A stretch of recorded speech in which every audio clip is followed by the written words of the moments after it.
Hey, welcome in everybody to this week's chapter and episode of Steel and Starlight. I'm your host, your storyteller, your dungeon mistress. Wolfman, thank you very, very much for the subs.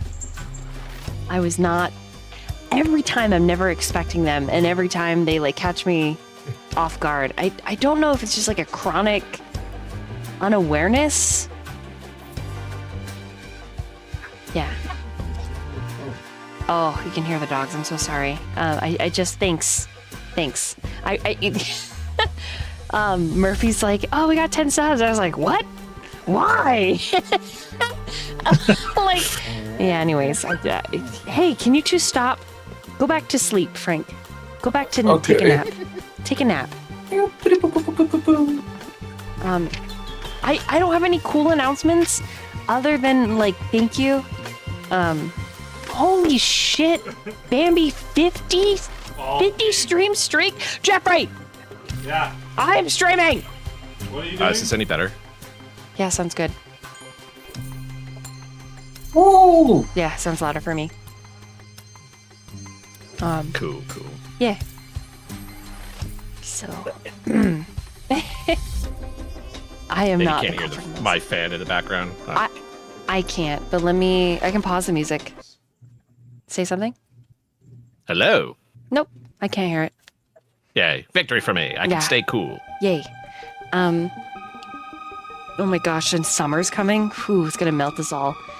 100 subs at a time. That's crazy. I would die. I wouldn't know what to do with that. I would... Whoa. Johnny, thank you for coming. Hey. I lost my train of thought. I'm gonna pass the microphone over to my wonderful players. I'm gonna drink this soda, so hopefully the caffeine assists my brain in focusing. Pocket heal 1. So everybody, yes, Lemon, so bad, so hard, derailed, so hard. Girthy derail. You have 2d12 healing that you can use anytime, and it does not require an action.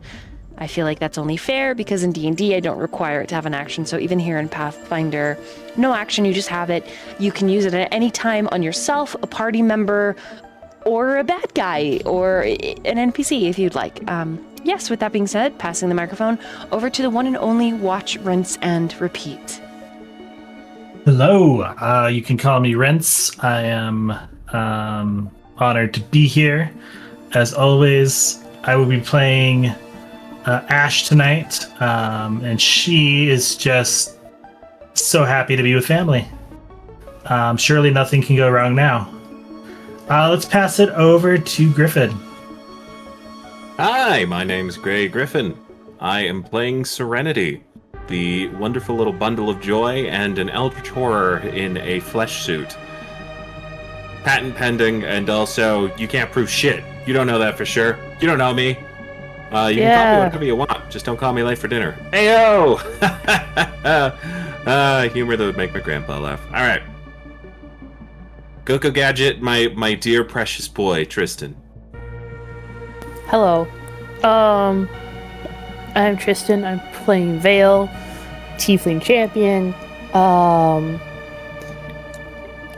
He's actually doing pretty fucking good right now. Actually, he's got his kid back. Everything's kind of chilled out for a minute. I'm sure nothing terrible will happen to him ever, and there's no secrets of his past that even he doesn't know that will ever come to haunt him. Sister Will. Hi, I'm Murphy, and so far the power's holding, so maybe Sister Will be healthy this episode. Last episode, I was gifted with the canon reason I wasn't there was that Sister Will drank too much coffee and got the coffee sickness. And it's canon. There's nothing I can do about it. I love you all so much. Thank you. Is Ash gone? Yeah. Who hasn't gone? I am the beater-upper of sad grandpas, the hero to all children, the lover of mothers, the bastard of hopes and dreams, for I am Rasputin Shathid. Popcorn Blondie. Hello, I am Dork and I play Blondie, the nicest guy you've ever seen. He likes to hit things with his sword and hang out with his daughter. The end.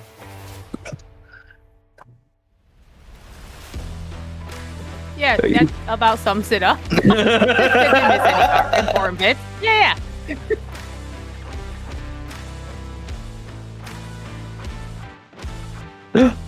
With that, what does the party remember happening last time? If you need, I'm happy to start. We have two diverging timelines that the party is split in and among. I can cover the one. We woke up in the household of Nicodemus. Yeah. Yeah, the Nicodemus household. Oh, Nicholson. Nicholson. There we go. We awoke in the Nicholson household. Whatever forgetfulness, or rather non-existence, temporal displacement was affecting the party the night previous seemed to have ceased being all that much of an issue. Actually, we were very, very visible and very existent, which was unfortunate for Serenity because she was fairly certain she was unseen. So when her possible uncle guy, maybe not, something. Listen, we don't know how Serenity is connected to everything right this second. All we have is theories. That being said, what's his name? Charles? Yeah. Yeah. So Charles was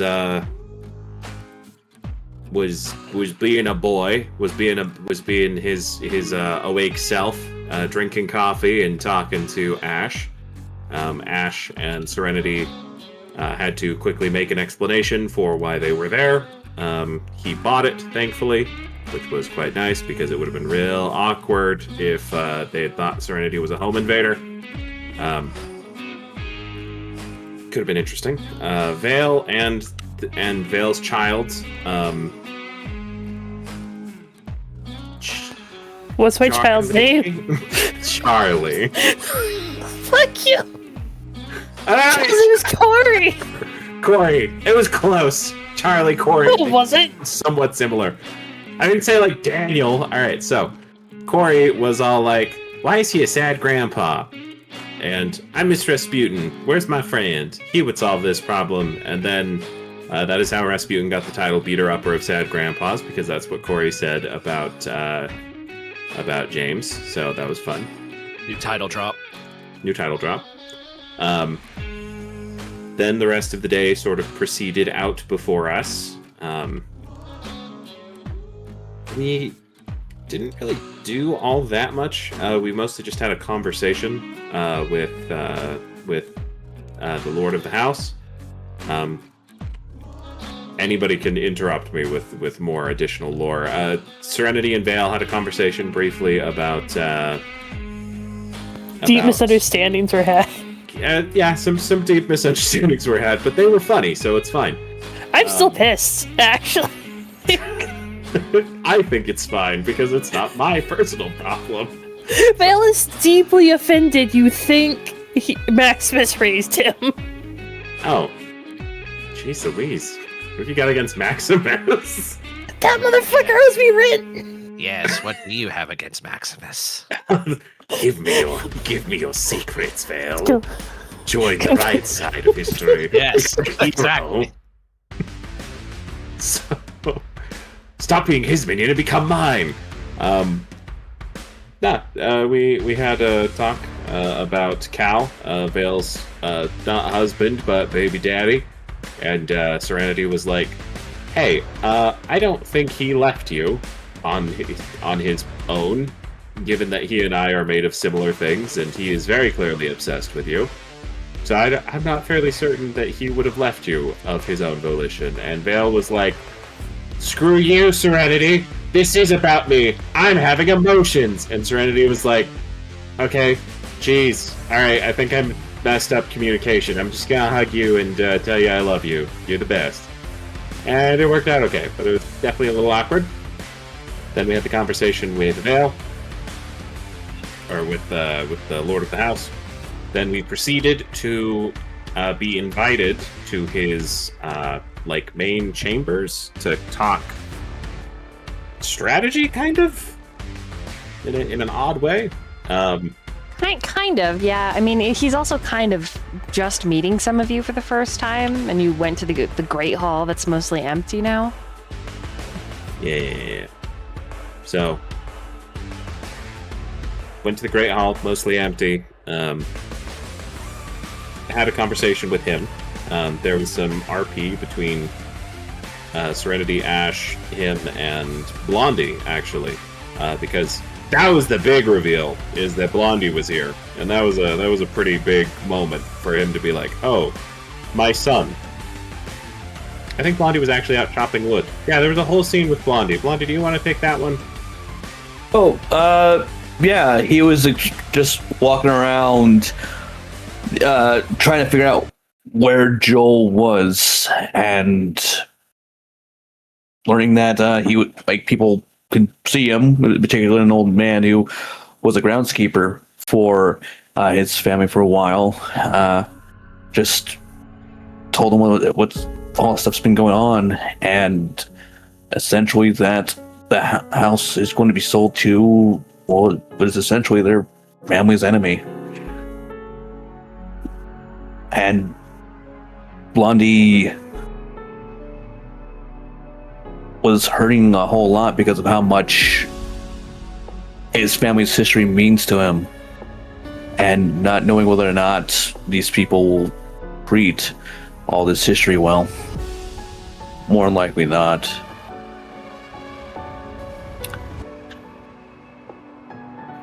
Yeah, then after a while he went back inside and said he greeted his father finally. A very emotional confrontation, but one that didn't involve a ton of talking.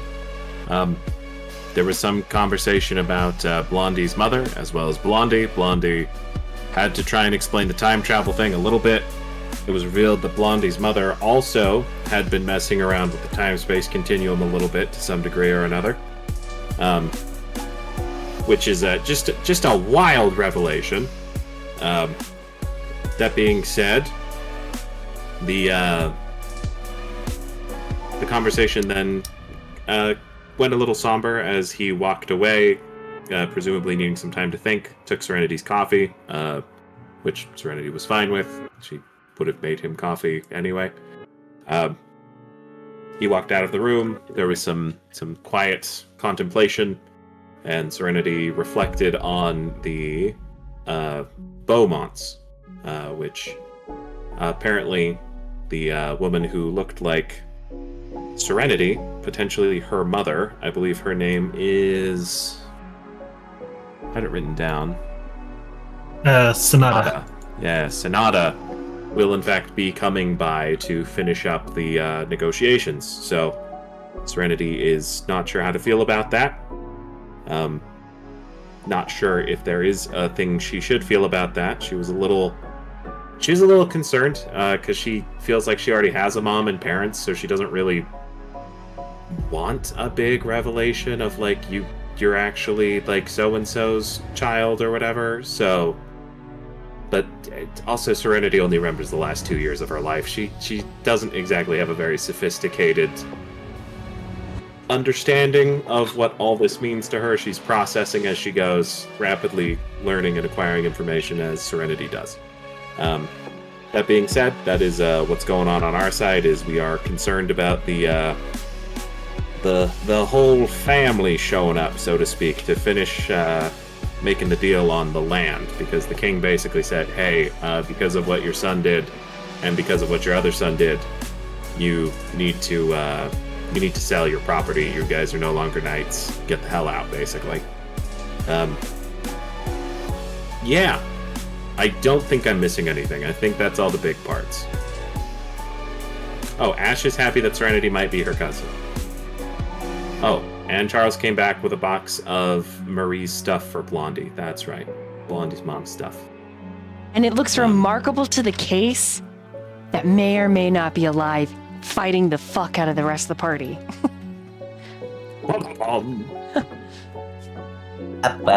Remarkably similar. Maybe not the same case, though. All right. So Rasputin and Sister Will, what do you remember from your timeline? Nothing. She was sick. And by that, it means I had no power. I don't have full details like others in recaps, but I was in a wrestling match between men. I lost with grace. I was rewarded child servants by the mother, and we decided to go to a haunted windmill, thinking that maybe there's some secrets that we should learn. There was a treasure chest. I tried to pick it open, couldn't do it. I used magic to open it. It worked, and it turns out it was a mimic.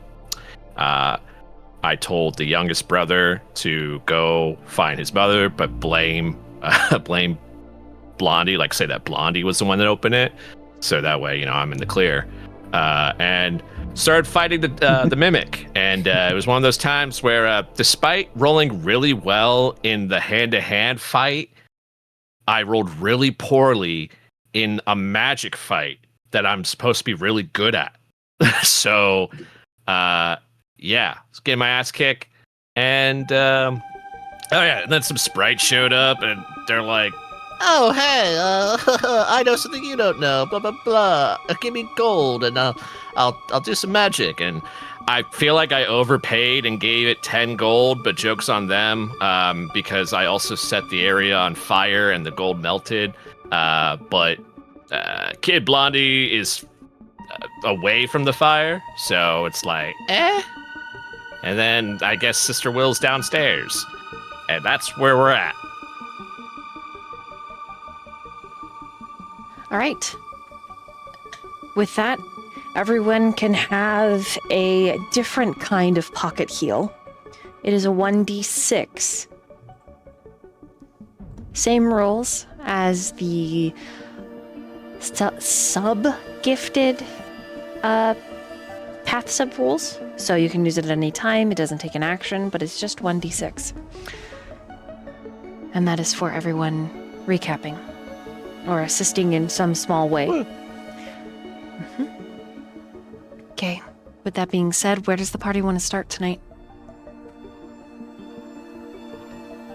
I feel like we should get Sister Will in, considering she was gone.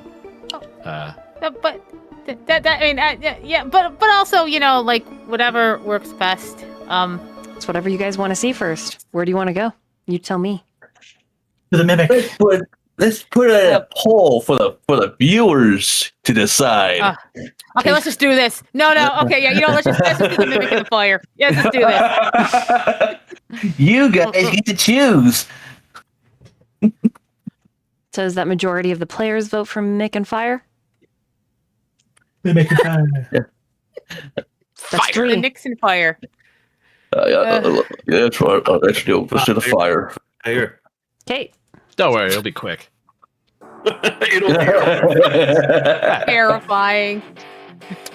Sister Will, Yes. I need you to roll an initiative. But let me start the encounter. 1 second. Gotcha.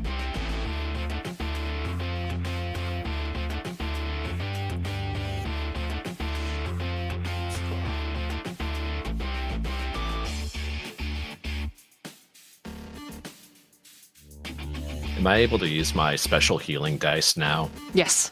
Yes, you can. All right. Cool.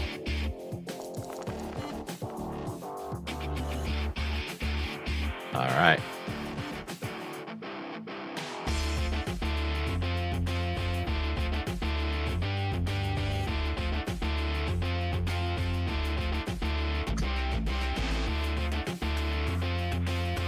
For some reason,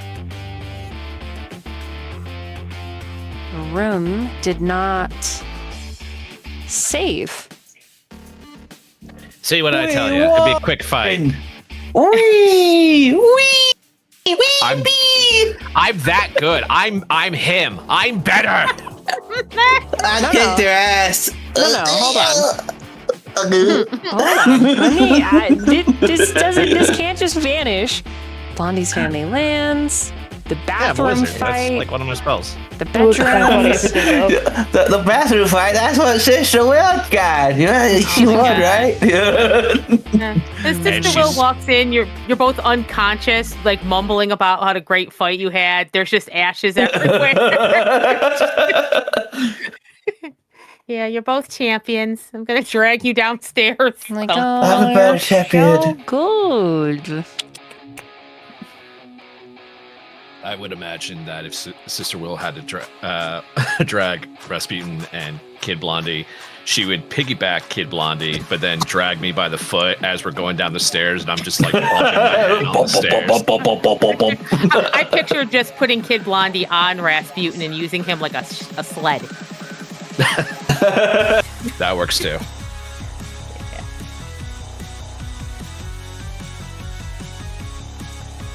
This is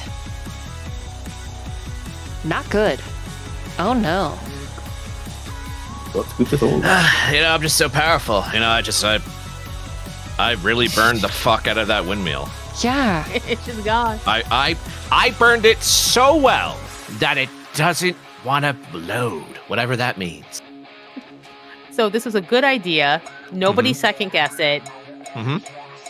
Yeah, And yeah. some- No, I yeah. follow it. Yeah. And somehow, Kid Blondie, myself, and Sister Will, we turned out A-okay. And we're just like, we can just laugh about it later. Just, Okay, I got fuck. I like what we're doing right now. I like the theater of mind we were I doing. like that one. Yeah, I like that one. That one had a better chance of All right, living. Sister Will, you should be able to roll your initiative now. Gotcha. Okay. There we go.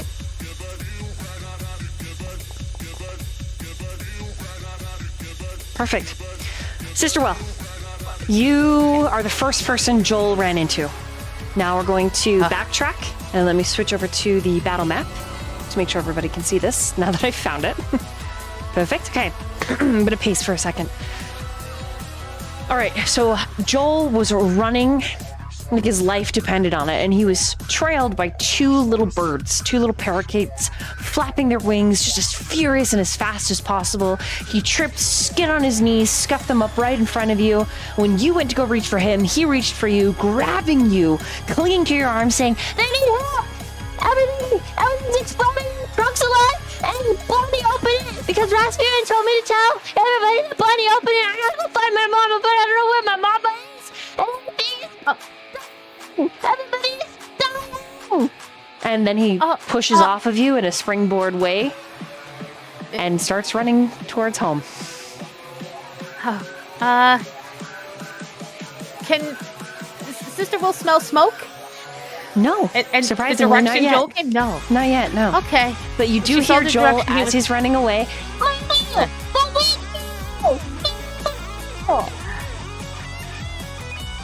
And when you turn back to look in the direction in which little Joel has just come, you do see a windmill. You swear to high heavens that it wasn't spinning yesterday, but today the great blades are slowly, as if gaining speed, activated for some reason. Which is interesting because the blades themselves look skeletal. The structure looks old. It doesn't look like it's used. Ever. Oh boy, she clutches her stomach. It's very tender. The stress she was hoping had subsided, but now a fresh stab of just like gut clench, and I think she kind of not running, but quickly walking towards the windmill, trying to assess the situation as she approaches. All right. I'd like you to roll a secret perception.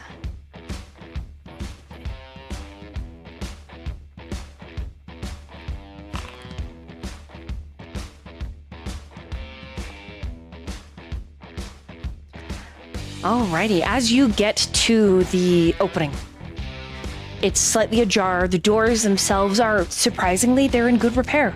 But there is a scent, part musty, part perfume, and a lot of spirits. And I mean the alcohol kind. But chief among it is the noise. You hear the scuffle. You hear Rasputin. And nothing has been set on fire yet. Okay. Then she will head towards the noise. Okay. As you start up the stairs, they're blocky, but they spiral up, each at an angle, up, up, up, up, up. It is just as you're opening the second set of doors onto the final landing that the explosion goes off. I would like you to roll. How much damage do you roll? Was it 4d6 for your fireballs? It was 66. 66. All right, so I would like you to make a dexterity saving throw. It's right here. I just scroll up. Okay, so I'm rolling dexterity. Yes. Reflex saving throw. Sorry. Sorry, oh, there we go. Yeah. Oh, no, 4.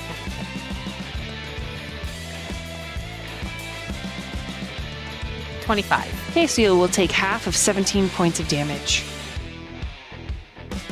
as you are caught in the blast, and you step up onto the flaming stairs, and you see the trunk, its mouth open, purple tongue distended, trying to eat Rasputin. Oh my god. Okay. And you also hear... Not the hat! Not the hat! You also hear Kid Blondie giggling because he just like magicked across the chair and it gave his tummy little wimblies. So it's your turn. Oh, Rasputin, what is? You know what? Okay. Is Rasputin actively on fire right now? Like taking persistent fire damage? No, but the windmill is, and the room is slowly being engulfed. Okay. This won't help the building, but okay. So I think she just sees something trying to eat Rasputin, and she's going to cast Divine Lance at it. Please be a natural 20. Please be Let's see if it crit.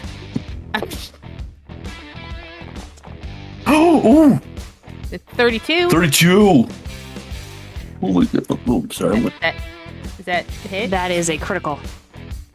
Oh, okay. Do I have a... Does it roll crit when I roll it? Okay, I'm gonna... Okay, I'll roll this. I might have to add something. Okay. And then I double that, right, for crit? Mm-hmm. Okay. Oh, no, I gave myself damage.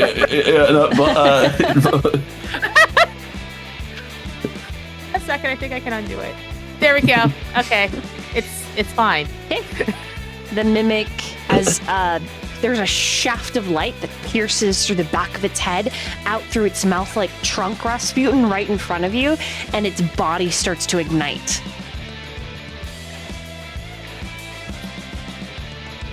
Anything else for your turn, Sister Will?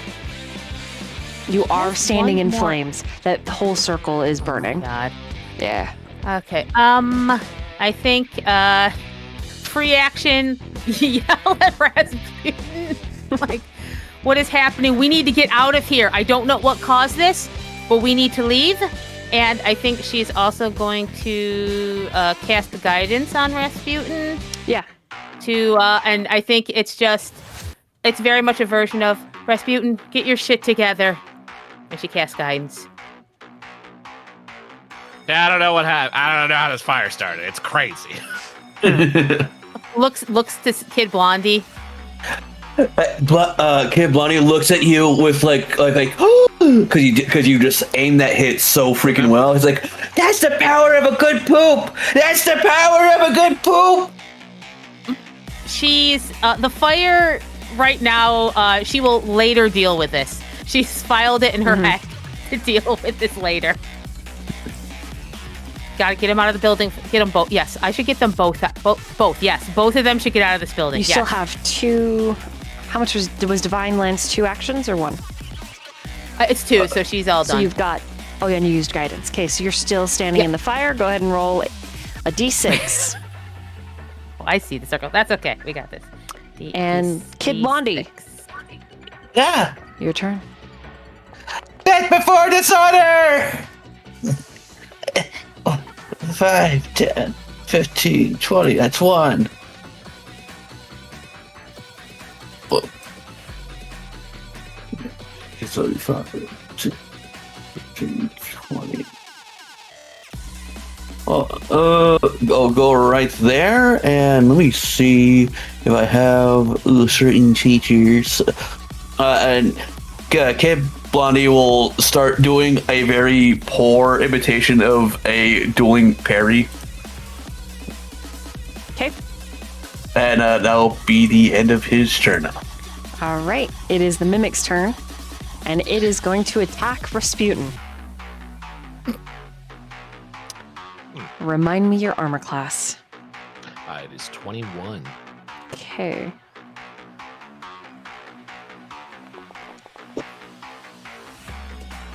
It hits a 21. Ah, the classic meets it, beats it. 11 points of damage. That's as much health as I got with the health dice. God. Okay. And then I need you to roll a reflex saving throw, or you are grabbed. All right. Ooh. Oh. Oh, critical. Okay. Oh, nat 20 with plus 13, 33. Okay, you are not grabbed at all. The Mimic is going to attack again. Misses. And again. And misses. Okay. Rasputin. Your turn. Yeah, this is probably like the spirit of all the furniture I've destroyed, wanting revenge. It's kind of fitting if I was to die by the hands of a piece of furniture. But that is not today. So I will I'm just gonna for visual purposes just kind of step out of my little circle and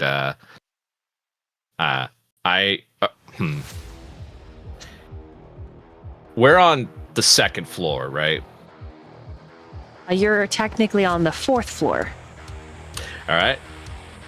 That plan in my head, not going to do it.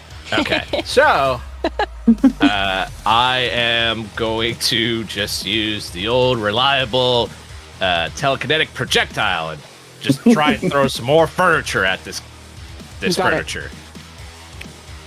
It's classic. That's it, yeah. And yeah.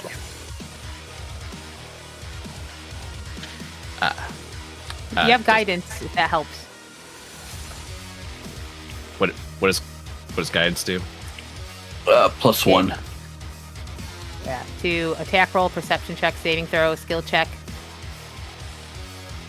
Okay, so if it's just a +1, then that does a 19 hit. Let me check its armor class. No. Barely misses. Son of a bitch. Well, We do all have all those hero points because of subs. that's true. I forgot all about that. I shall use a hero point. Okay. Because Fire's I am a hero. Yeah. I shall I've attack been again. told this. Yes. Woo! Aha! 29 to hit. Hits. Hell yeah. Let's roll damage. Yow. That's 13 damage.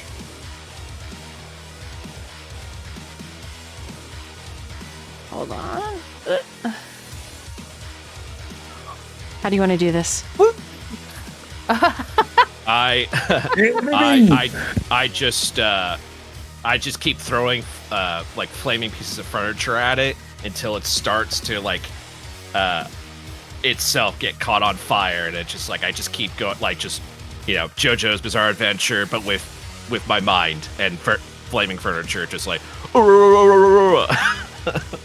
The creature lets out this horrible shrieking sound as it begins to burn, and the inside paints and other bottles begin to explode, but they ignite, accelerating the fire.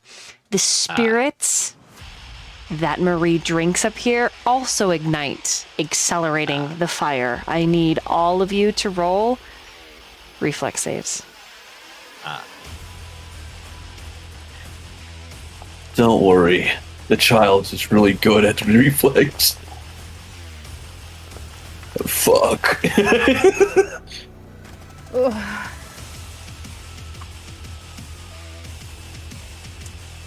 Okay.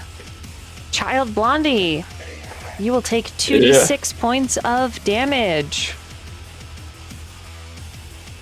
Let me roll. 6 points of fire damage.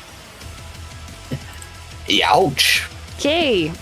We are technically kind of in combat, but not exactly. Is there anything else for Rasputin's turn? No, that's really it. Okay. Sister Will.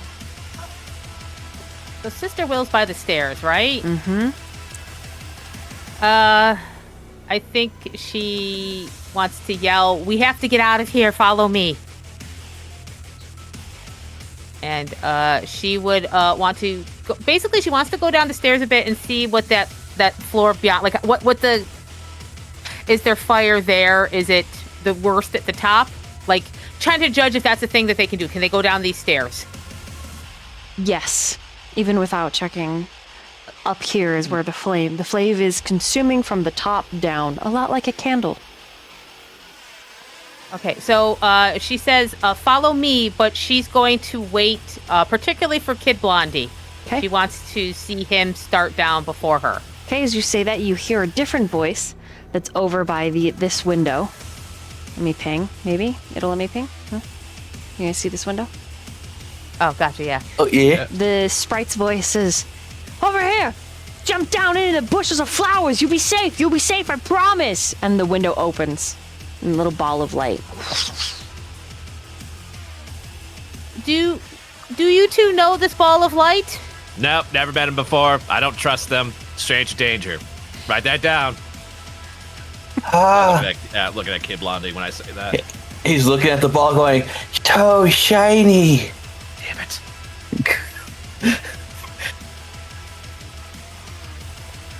Wait, you're my servant.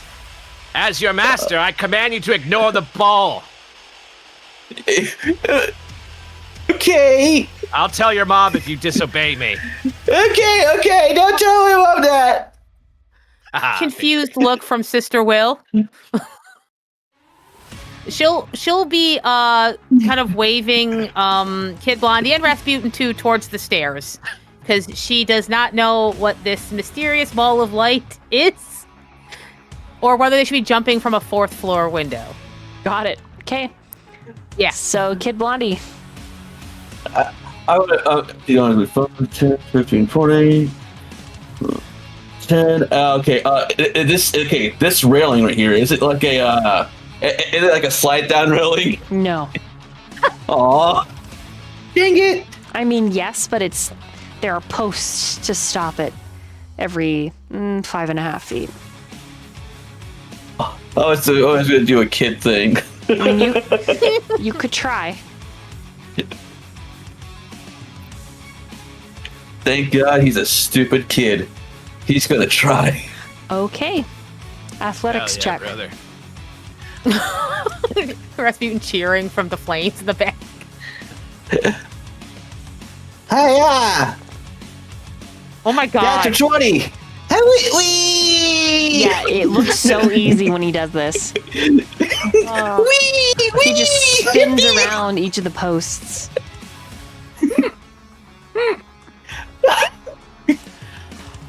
It's a great day! Yeah, he's just giggling maniacally, like, we lit everything on fire. Oh no, I'm in so much trouble. Hee hee. Sister Will looks back at Rasputin because she wants to make sure he's coming along too. All right, Rasputin, what do you do? Yeah, no, I'm gonna hang out here. No, I'm kidding. I am going to. I'll just used all my action to just move and just get down. Okay, I need the both of you at the stairs then to roll a secret reflex saving throw.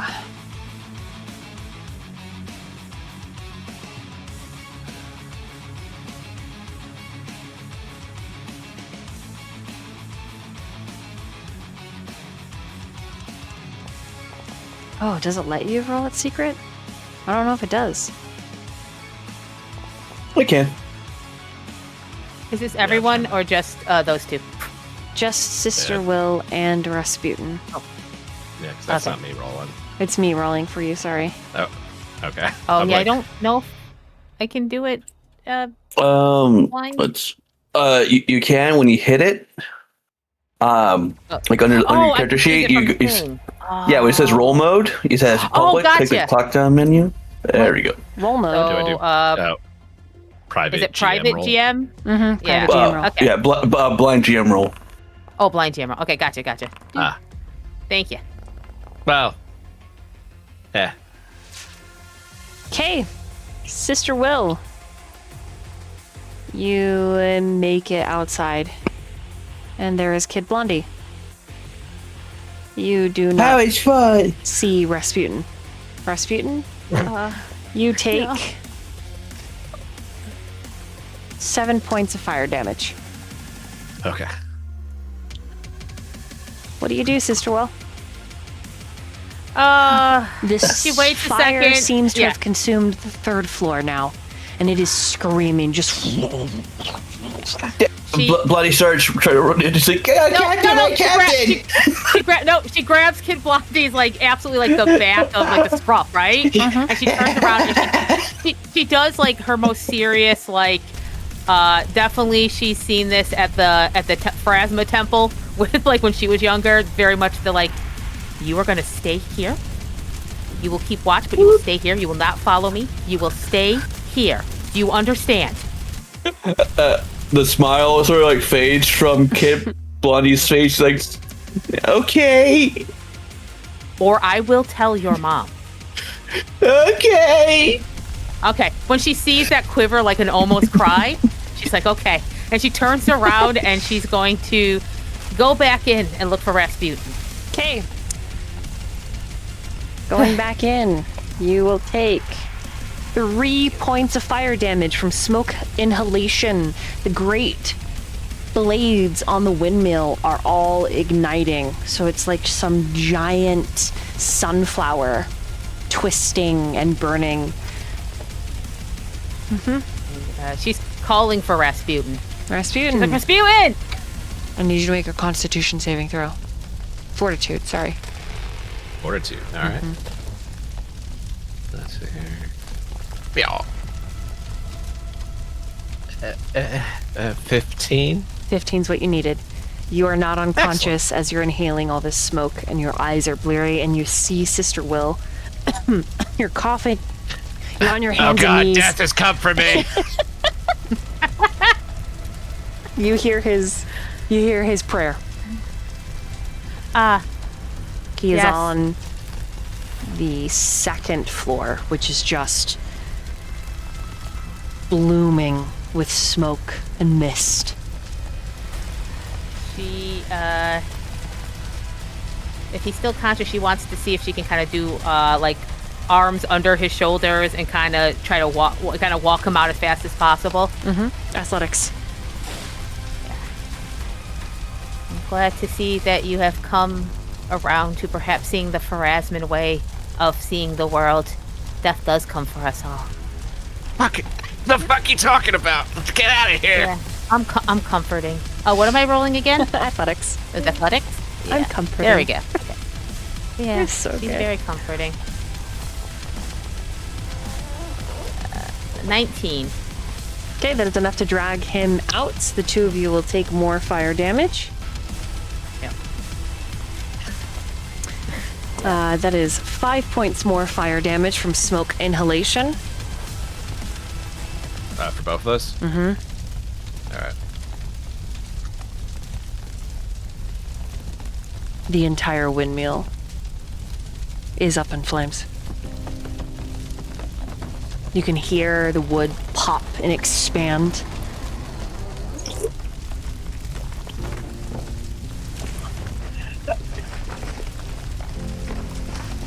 Sister Will would make sure, as she's maybe the most aware right now, that there is enough distance between. Like, she's keeping aware of how close they are, just in case it collapses.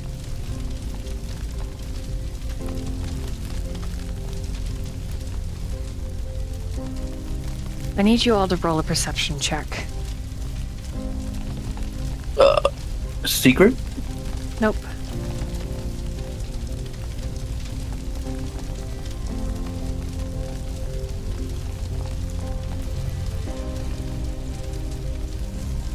$31. Okay, is that the highest? That'd be Murphy. Okay, so 23, Yep. 31, 26. Okay. Sister Will. Essentially dragging Rasputin and Kid Blondie far enough away into the greenery of the field. You surmise that you're a safe enough distance to watch this monolith burn. But in and among the flames, there is a winking, kind of looks like Starlight.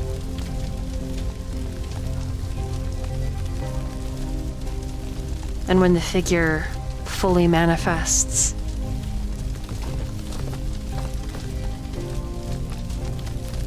you're shocked because you swear you're looking at Serenity. Older, sharper.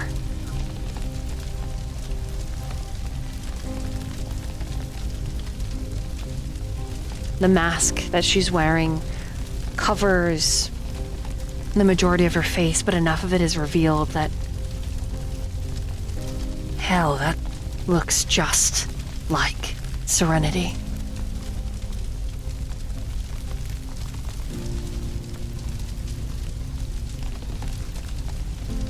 The figure throws the now mimic-free case out onto the grass.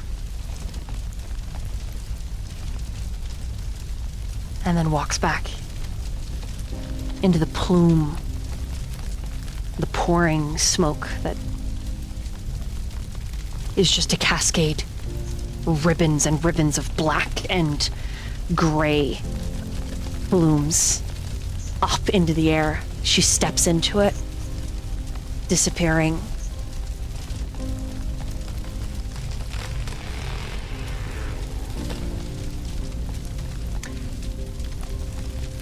And then Rasputin, you see little Joel held by his mother, wearing one of her long gowns, rushing forward. And she is red-faced, and followed behind her are several of the Nicholson line. And everything explodes into a flurry and a frenzy as she shouts, "Quick! Get the water going!"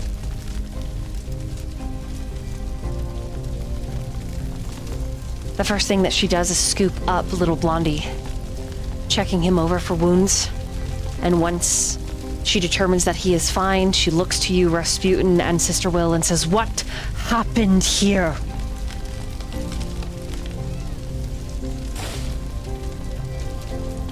What do you say?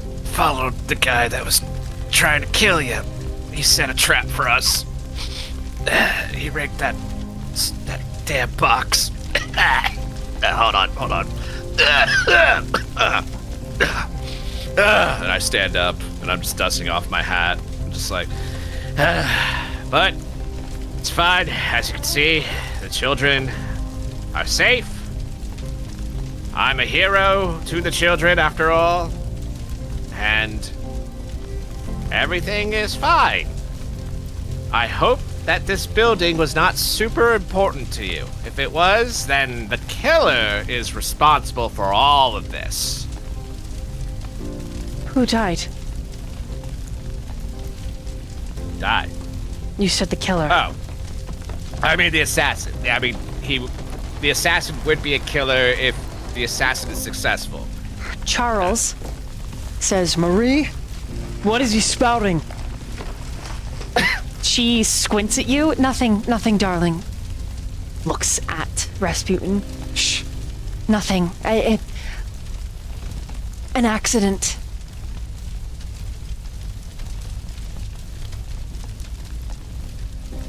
The two of them move aside. She sets little Blondie down and hands Joel to you. And Joel is crying. And he throws himself at you, little Blondie, wrapping his little arms around you. And it is suddenly not little Blondie experiencing this, but it is Blondie in a different timeline having a conversation with his father as this day downloads into his memory. And he remembers distinctly Rasputin. He remembers distinctly Sister Will. The smell of the flames and the heat of the fire, something he'll never forget, and holding little Joel as Joel lost it. I thought you were going to die. I thought everything was over. I thought we weren't going to have any more brothers and no more family. And I thought Rasputin was dead.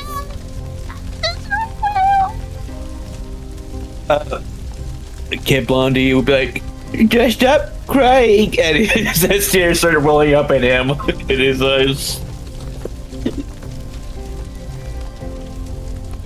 And then he hugs Joel tight.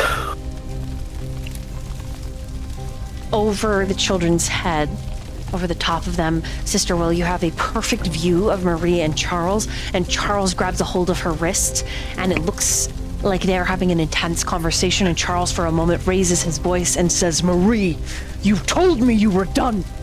You promised me. And she says, I am. They're helping me. And Charles turns to look at you, Sister Will, with the weight of a gaze as heavy as a hammer striking an anvil. Sparks and all. Fury and loss. Worry. Fear.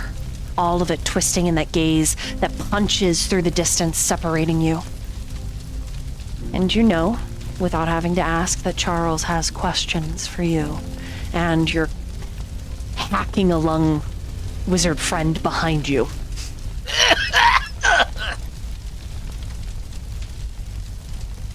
Sister will meet his gaze, and she'll say, when everyone is safe and healed, I will be more than happy to tell you my part. I have no reason to lie.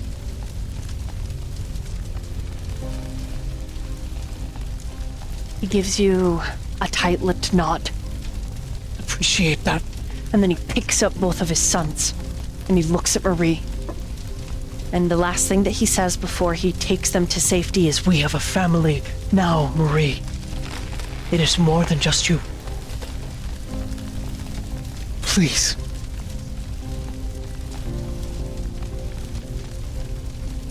And he turns and leaves. And she is quite the sight set against all of those flames.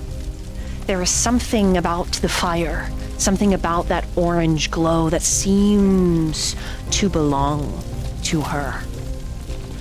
Destruction. Power. a disaster, though an accident, natural to her orchestra, the orchestra being her mere existence, her life. And the feeling of it is not struck or lost. Oh, not struck, it's not lost on you, Sister Will. And when Marie turns, winking all along her collarbone and her back that is exposed because of the V of the dress, you see Starlight, but there's something different.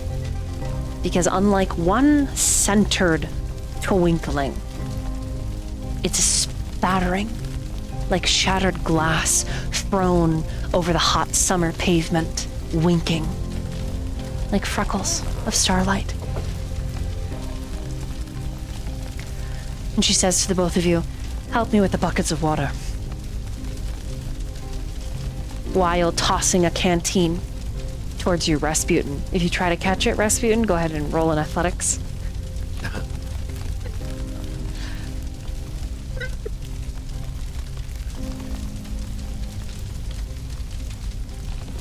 My +0. Let's fucking go.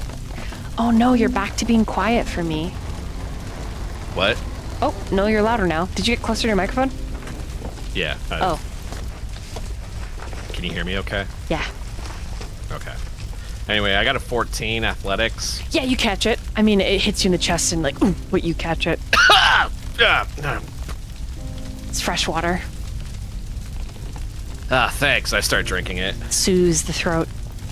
And Marie hikes up the dress, and it's interesting because she seems to have like these hooks around her belt that holds all of the pleats, the heavy fabric around.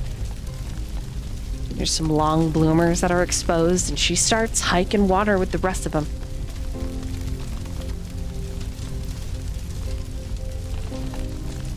What do the two of you do?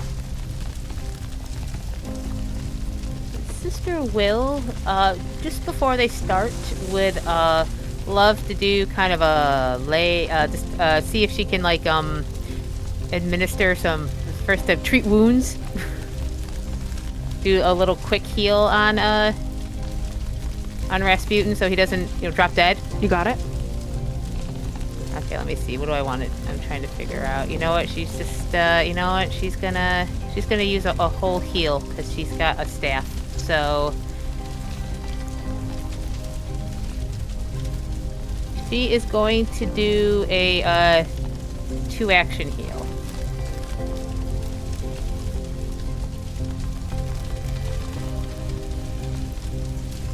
13.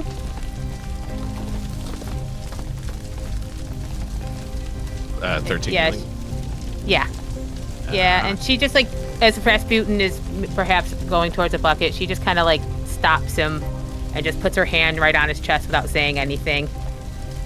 And just that blue pharasma energy kind of envelops around him a little. That should keep you okay until we can get you fully healed, Rasputin.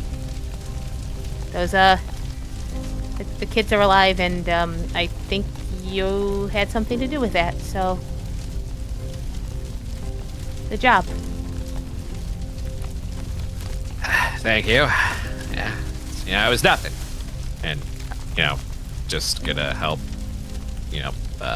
bucket some water and, help put out the fire that mysteriously happened.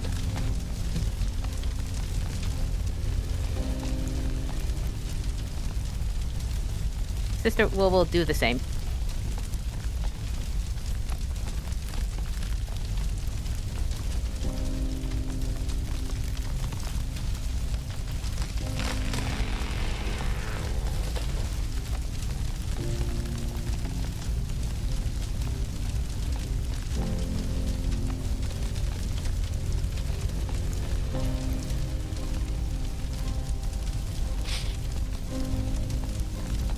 Are you talking, Vale?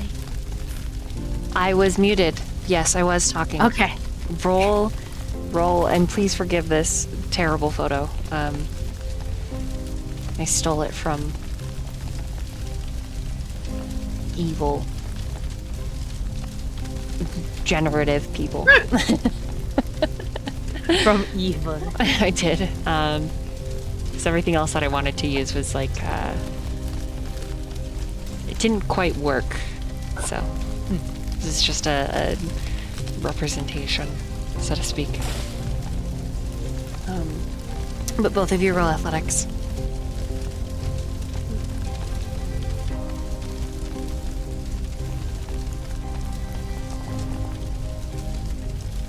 How is this?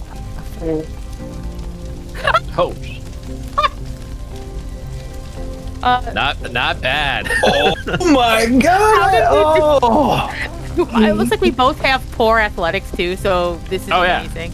Yeah, but it's not like our first time putting out a fire, and don't worry about it. Yeah, But double that natural 20s right after the others? Oh my god! All right. So the two of you firefight for the better part of an hour. Man, I would love some fan art of just like it's my outfit, but like in the color scheme of like a firefighter. So just like my hat's like bright red, and like my outfit's like all like neon yellow. Oh, it's just like you're actually a firefighter? Yeah. Yeah. No, that's great. Here, You have a little cantrip. You go. Ch- I found something that's better.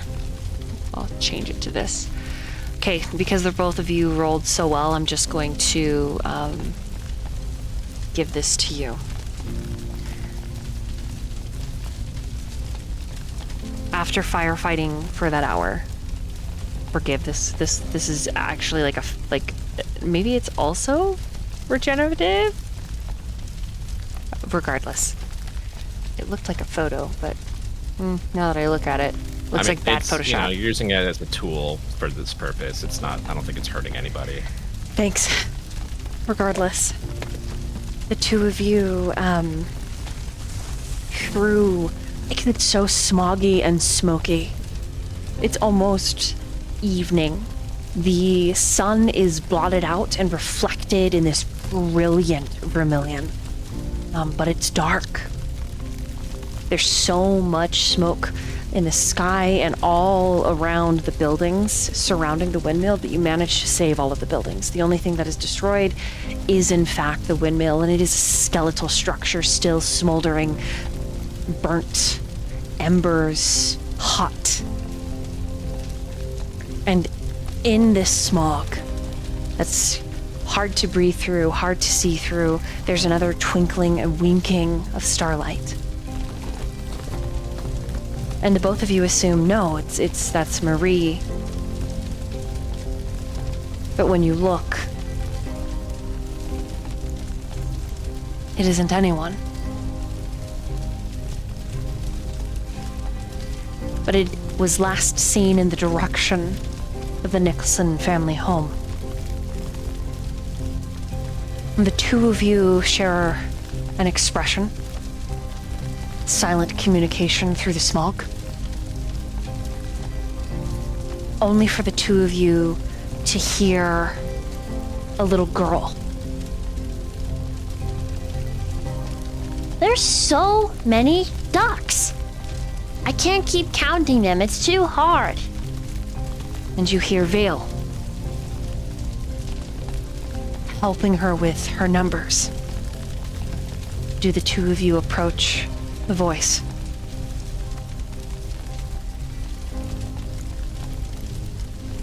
Sister Willwood. That's their party members that they've been trying to find, is what she goes. So she would move closer towards the Same. sounds.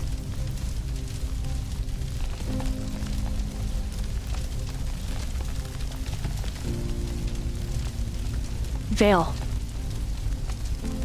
You smell fire. It's not surprising. Several of the buildings around you have what looks like chimneys and cook fires happening. But the smell is suddenly overwhelming. And you've been trailing after Corey through the lands. And you found yourself in what was, it looks like, a part of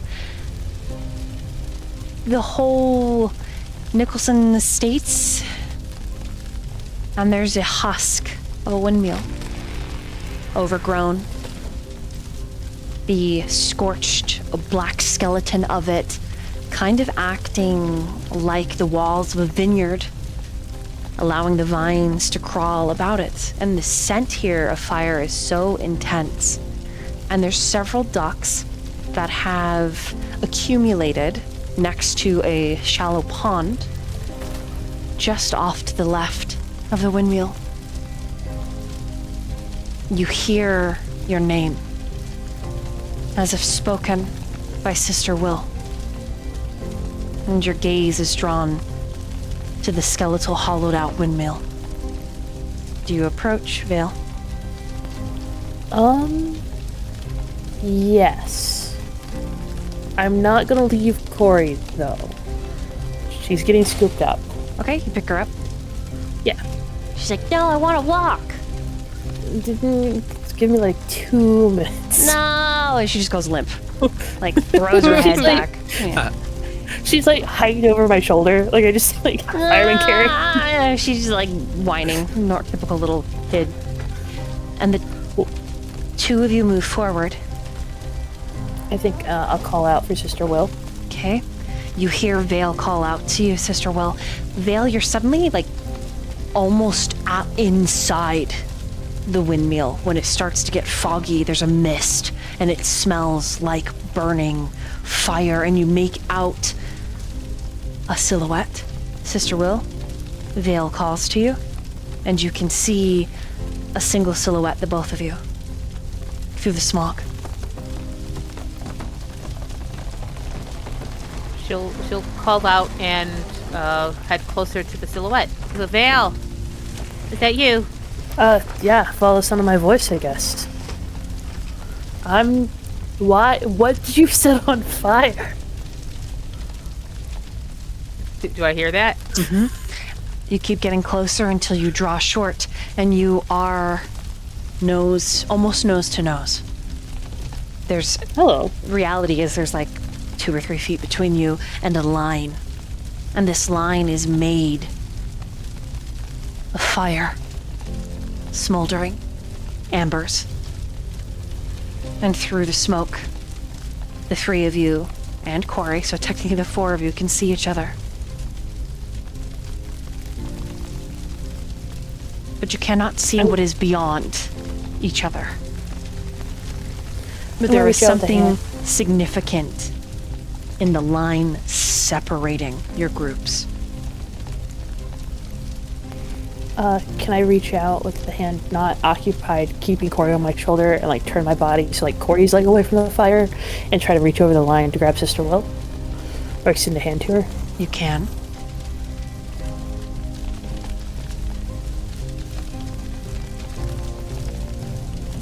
I was wondering if there is something Sister Will, a skill she can roll to see if this particular phenomenon is something she might know about before she reaches across. Okay. Yes. Let's have Why you make a skill check when you roll can have limbs to occultism. lose? Okay, not worth a shot. 13. You have hero points if you want to use them, or you can go with that if you'd like. Yeah, it's worth a shot. Yes. Okay, it is worth a shot. I'm going to try again. Occultism. Oh, 19. You think if you take his hand, one of you isn't going to be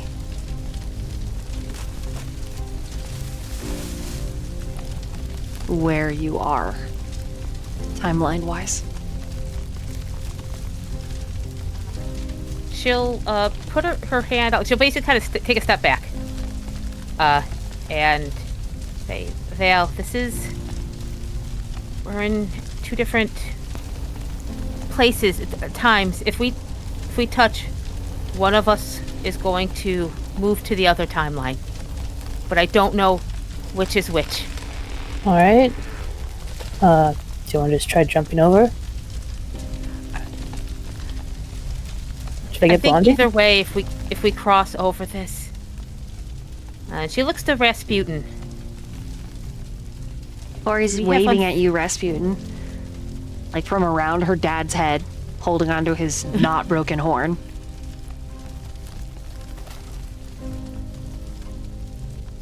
Did I hear Sister Will like say that to Vale? Yes. As far as like, okay. No, definitely not jump over the fire. No, just if that's the case, it's like, well, I can't go over there just yet. I have a job to do. And I would step back, like away from this wall of fire, time paradox thing, whatever. Okay. As you step back, you find that Vale's a lot harder to understand.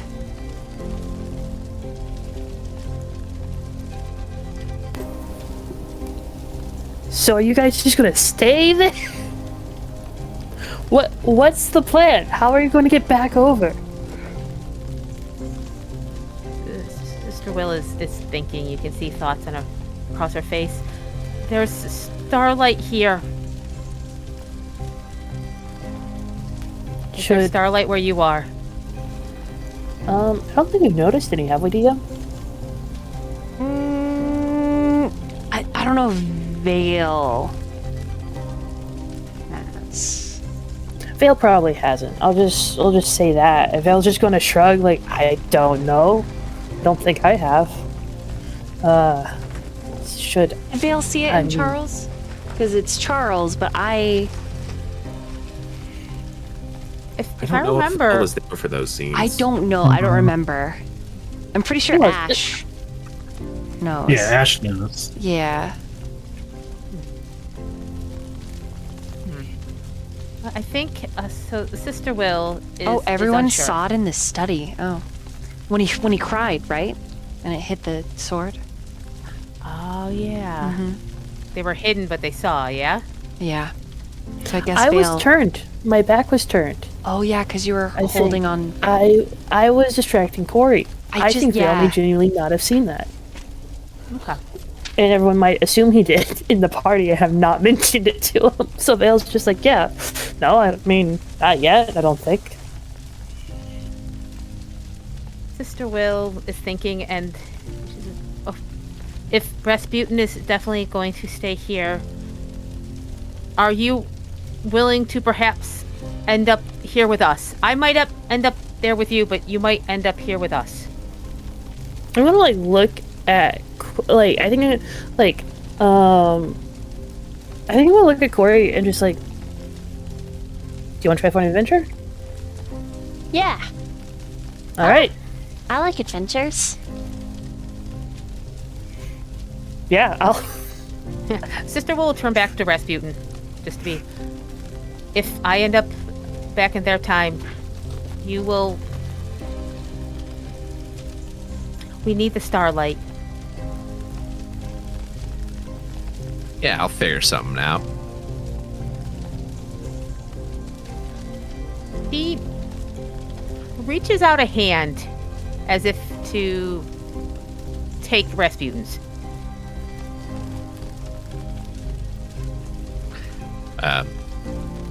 What's your plan here? She just wants to hold your hand for a second. Like she's reaching out like a handshake.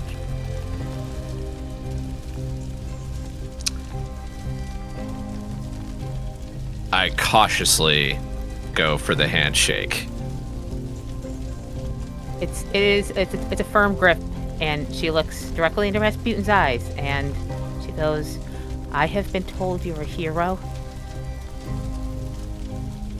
I need you to be a hero, and I believe you can be a hero. You just have to get out from under yourself sometimes. If I go, this is on you. But you're gonna do it." And she just shakes and lets go. Oh, I totally thought you were gonna fucking chuck me through the wall. Oh, that's a very Rasputin thought. And then she'll turn around and she will reach out to Vale. I'll take her hand.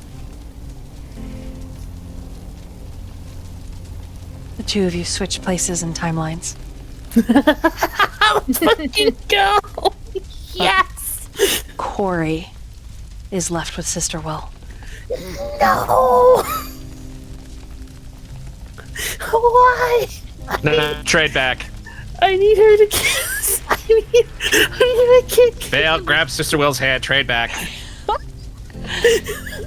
Sister will turn back to see if she can still see Vale. You cannot. Sister Will, this is a mistake. Let us back in. Sister will, I think, assess what happened. She'll take a deep breath in, exhale out, and kind of squat down so she's at the same height as Corey. Corey's like, wait a minute, that's rude. How come I don't get to go? I don't know, but I think if it's okay with you, that we'll stick together until your dad comes back. She pouts. No offense. But I'm gonna jump over the fire now so I can be with my dad. And she cannonballs into the fire. Please no. Please don't kill my child. Please. Oh God. Through insane circumstances that the party was not particularly looking forward to or aware of, there is a small kid voice that's like, Rasputin, you're alive! As Joel and his little birds come running up to where you are by the flame. Corey's standing in the flame. Corey's mad that you can't get through, so she takes out some rope that no one knows where she got, maybe her dad's pouch, and she hooks it around Joel, which catches him in the throat, and she trades places with him. No! Dad! And she runs to you. Oh my God! Oh. I don't know who Joel is. Oh, good. Oh, Great. Man, Fantastic. Sister Will, Joel is on your side, and he is crying, and Corey's like, shut up, my dad's over here, and he's like, my well, I hope that kills. Important. Oh, that's fine, probably, right? Yes. I have never been so disappointed in Vale. It's just, I'm just like, well, you're gonna have to help me explain to that kid's hot mom that, that kid disappeared. I mean, we don't have to say you know anything about it, to be fair. Does Sister Will think? Because she's gonna think before she does anything. Mm-hmm. Could she push or throw Joel back across, or does she think that's she's trying to figure out the rules of this? Roll an occultism with advantage. I'm having a stern talk with my daughter about not lassoing people, but it's a little undermined by the fact that was let's roll sick. the other one. Let's see what advantage does. Oh no! Can I use a hero point? Yeah, you can. Oh my God. As a Okay, so concern- it's all. Okay. Oops. I gotta Sorry. click these. Okay. Let's just try one more time. Well, it's the Vale, Corey, and Rasputin adventure. 17. Corey's like, yeah. Really quick, we'll sit before I tell you what's up, Sister Will. Corey's like, What do you mean? You taught me how to lasso so I could catch things. And so did Uncle Maximus. And I wanted to be over here by you and Rasputin. He's my friend. That other stupid kid, he's probably not stupid. He's probably really nice. But that other kid, I don't know who he is, actually. He's probably fine, though. Well- Sister Will's nice. I mean, he'll be safe with Sister Will. That's not the issue. We'll have to get him back to his family, though, probably. What if he doesn't have a family? What if Sister Will's his family now? We don't know. I mean, if he doesn't, I mean, that's a good point. I turned her ass. He could No, not he have has a them. family. His mom's really hot. Maybe she should not wear so many heavy coats and she'd be less hot. Oh, you sweet summer child, you. Oh, also, that's Blondie's brother. What? What? Corey looks What? over. Uh-oh. What do you mean, uh-oh? Sister Will. You think throwing him will just injure him? Yeah. What you do think is that it is a trade 1-for-1. To trade Joel, someone else from that timeline has to swap a rune. And you don't know if it could be Vale. Because you and Vale, and then Corey and Joel. But maybe that frees up Vale, so now Vale can be swapped again. And in which case, you could try. I think she's at at this fire line, and I think she says something like that. We have to trade 1-for-1. Joel needs to go back to where he belongs. One of you has to swap. Corey? I agree. I'm gonna kneel down in front of Corey. Alright. Well, we can't swap Corey, can we? If it's one is like the idea, it's like it has to be someone new each time. Could be. I'm gonna look to Raz. Do you know of any like destitute people, like anyone who's just like doesn't have a life here, be really willing to step across the wall? I got an idea. I'm going to go and try and cross. Okay. And hope that, it's like, yeah. You step over.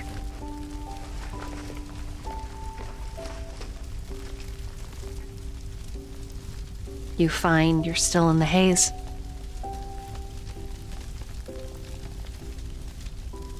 Sister Will is still cloaked behind smoke. So did it work, or? Doesn't seem like it. Ah. Seems like because there was no one to trade with. Son of Sister Will, put Blondie's brother to trade with me. We'll get him over. Okay, we have to make. We'll have to make sure Vale. Okay, don't worry, Joel. We're gonna get you back to your brother. Okay? You're being very brave. He's crying. Yeah. He's like, you're crying, can be brave, and she'll just be just right there with him, and guide him up to the line next to Rasputin. As he's sniffling and wiping his face, he stops suddenly, and he looks out over behind you.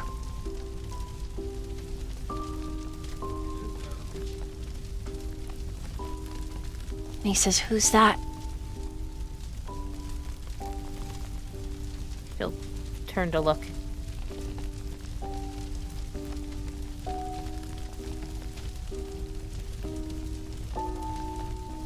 The rest of the party, there was a brief recess in which, after getting his mother's trunk and looking through its contents, which included her paints, her paintbrushes, some of her brother's drawings, or some of his brother's drawings, and a slew of memories overtook Blondie, and he excused himself, and Charles called a recess. Charles himself going to go make coffee and food for everyone before delving into anything more serious, and the party sort of broke apart, and Blondie went for a walk. Where your legs carried you, Blondie, it didn't really seem like there was rhyme or reason, save for that memory. the fire. Rasputin, Sister Will, having them in your past as clear as noon, with the sun shining bright on a cloudless day. They were there. Did anybody else, chief among you, Ash or Serenity, follow Blondie?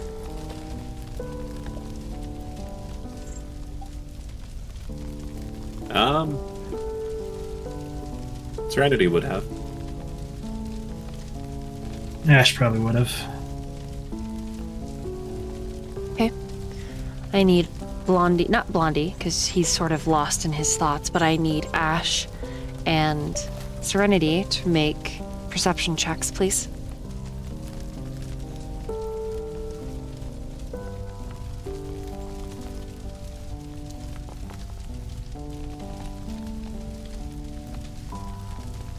23 for me.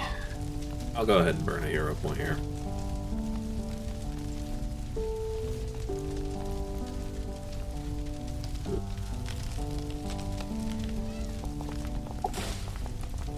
Nope, wasn't meant to be. You can burn another one. You can burn up to 2 on any one roll. Stop it, the 2 of you. Both of you. No, I'll just rely on Ash. Okay. So 17. This, Ash, you catch sight of this little shock of red coming towards your dad, shouting, Dad, I didn't know you were here. Blondie, it pulls you from your thoughts as you approach the old mill. Unaware that your 2 companions were following you, unaware of what lied before you, until Joel is slamming into your calves, holding you, calling you Dad. Because you look just like Charles, save for that wicked scar across your face. And you see Sister Will, and beyond Sister Will, there's a vague something happening beyond Sister Will, but Blondie, you don't see it. Ash, you do. You see the silhouette through the smoke. You smell the fire, the paradox, the veil, all of it. And I'm not saying the veil is in your brother Vale, but the veil that separates these timeline here, it is thin, and there is a convergence.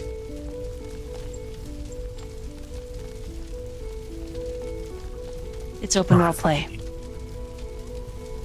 What are you doing here? He starts crying.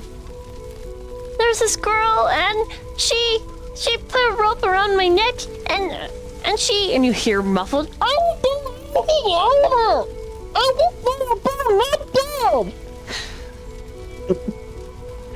and Joel's just crying. she's so mean.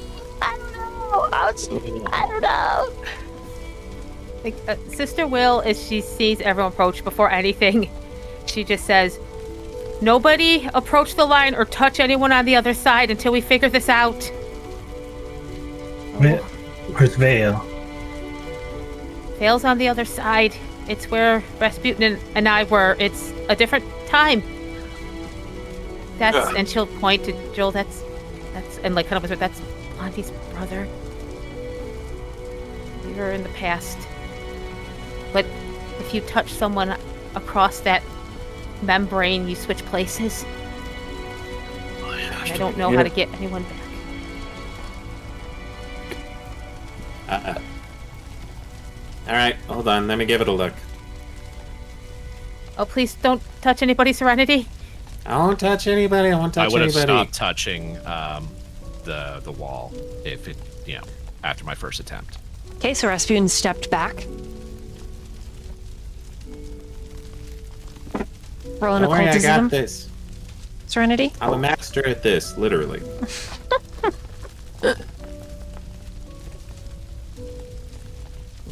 29.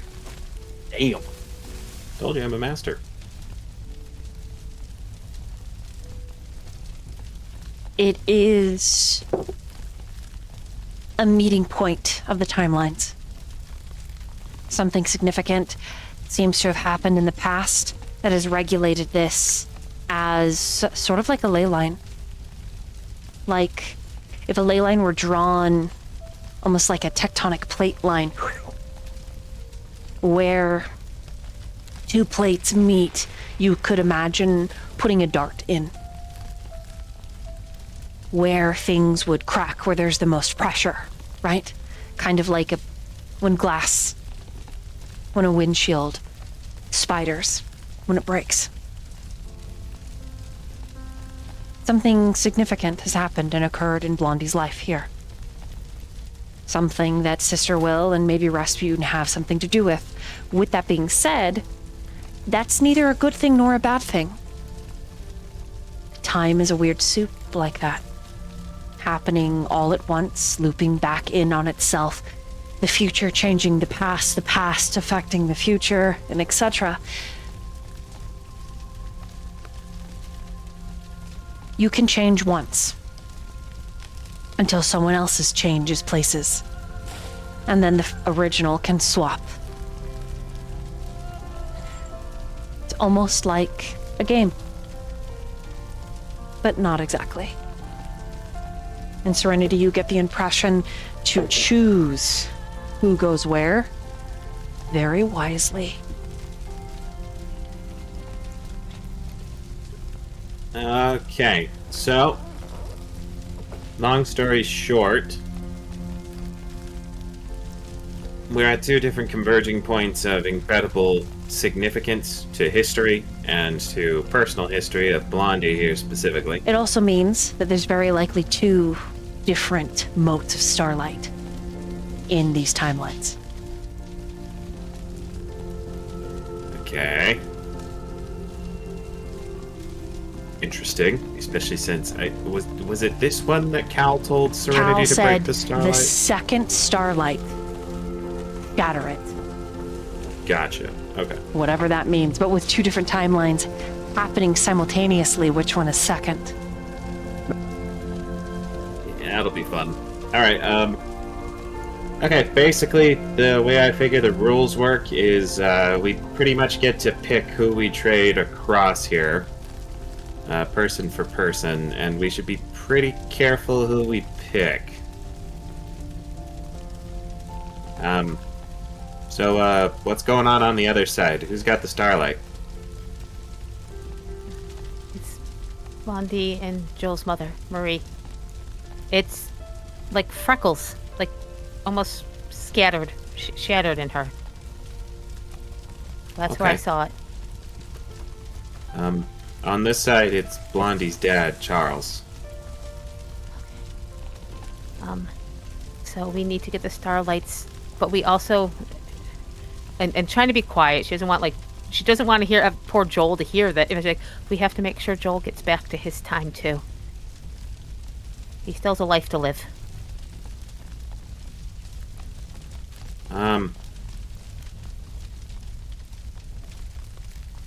Yeah, I'm gonna be so real with you here. I don't know that it would be the worst thing for Joel to stay here. It sounds like stuff gets pretty shit in his world in the other timeline. But fucking around with that is probably a little bit more than we should be doing. That's probably a little much even for us. She rubs the back of her neck. So yeah, Jill's gotta go back. I'm assuming Vale and Corey. That's what happened. Is Corey got this kid, traded with him? A nod. She lassoed his neck, so she is very much Vale's child. A weird little smile. Yeah, I remember when Max taught her to do that. All right. Well, let's trade that then. I can't imagine Corey would want to be without Vale. So, I want to hear from Ash and Vale. So, Ash, what's going through your brain? What do you say? What do you do? I need to be here. Something's about to happen. I need to make sure everyone survives. Is Ash talking directly to Vale right now? Like, we're up against the wall? Yeah. I think the outline of Vale just nods and is like, that sounds heavy, but no, that's fine. You don't have to run in and rescue me or anything. I think I'm alright here. Seems like we're gonna have to stay split up for a little while, but we'll find a way back, I think. But if we send Joel back and you stay there with Corey, that means we're trading Rasputin and you're alone. You gotta get the Starlight all on your own. Yeah. Not the best situation. I'm like looking around. Is there like any random peasant?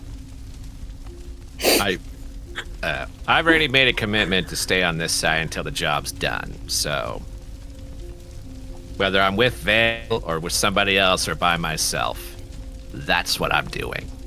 Yeah, I mean, yeah. Gonna be such a good team.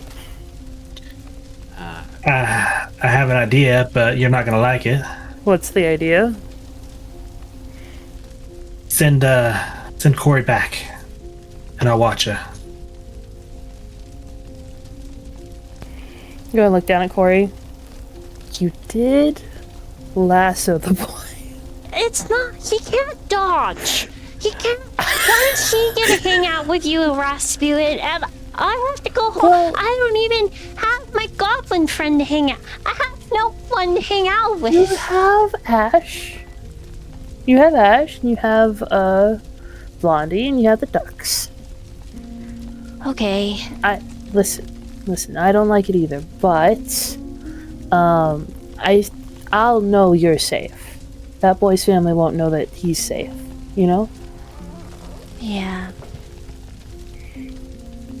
Can't. She hands Go on. Rasputin a rock and says, "This is the monster killer. I found it for you while looking for ducks." I see I grow even more powerful. And she'll hop down. And she'll walk over to the banked embers that draw a line.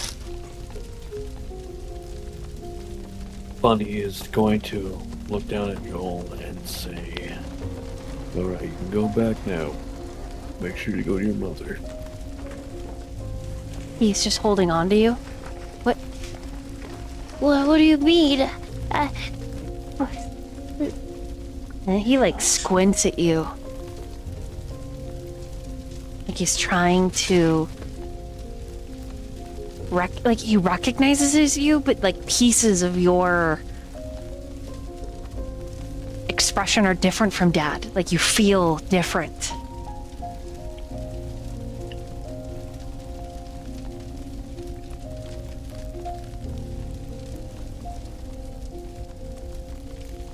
He will. Don't worry. It'll make sense when you're older. And remember, your brother and your father and your mother will always love you. Nature will get a bit tough for you, buddy.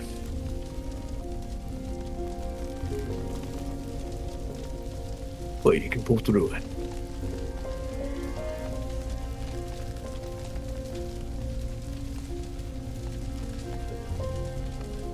He takes your hand, Blondie, and he like twists it in his little tiny ones.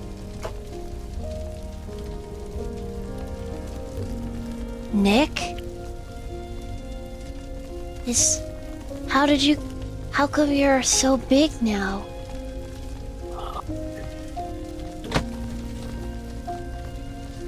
Will you give me a brother promise? Mm-hmm. Yeah, I could do that. But only if you promise me something. Sure. What do you want? He smiles. Am I a knight like Dad when I grow up? Or am I a painter?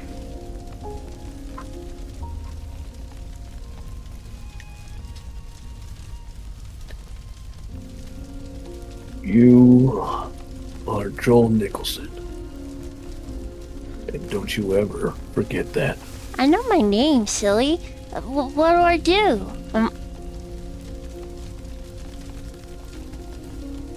You are one of the most incredible people I know. He smiles with all his little missing teeth. So I know how to read? Oh, you do it better than I do. Am I old like you? Oh yeah, but you're also. And I hate to admit it, I think the ladies think you're better looking than me too. Ew, girls. Oh yeah, I forgot. Yeah, no, all those stinky cutie girls. Yeah, That one girl's super gross. Yeah. So. She's so really my mean. I don't want to go back. Well, you have to. Your mom will get real sad if you're gone. He requests you to lift him up. Blondie will lift him up, and he hugs you around the neck.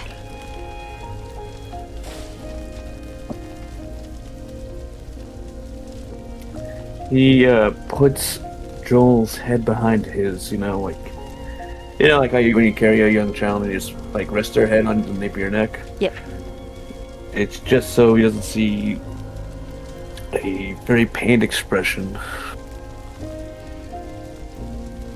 And while he's just right there, not seeing his face, he says, "For my promise is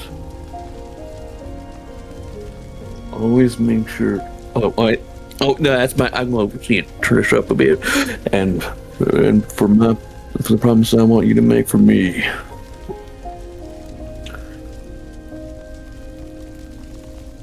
Always be true to what you think is right. You have a very good head on your shoulders, buddy.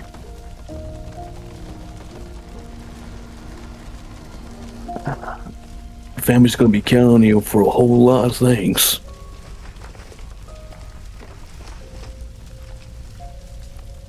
But you can deal with it. I know it.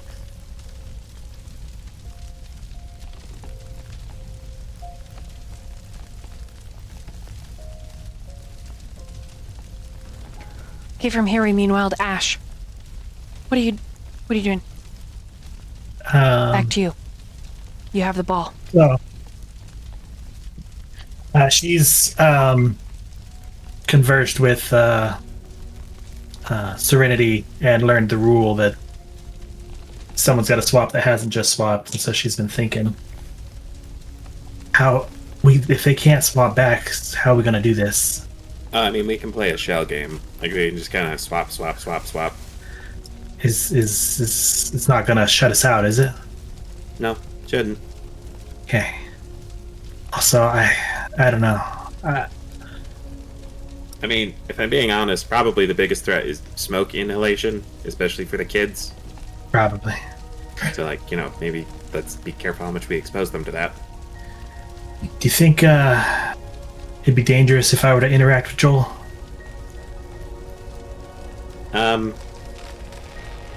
Probably not. You're probably fine.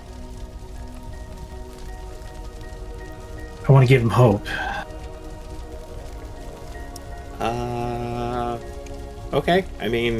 He doesn't know you. I know. That's the hard part. And she's gonna turn around and walk over to Blondie and Joel. Tap Joel on the shoulder.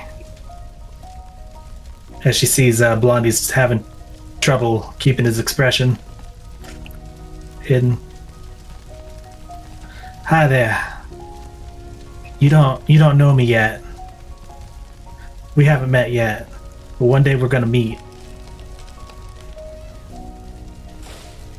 And you're gonna be so happy that we met. I just need you to remember me and look forward to it, okay? He asks, why? Because we're family. We are. We are.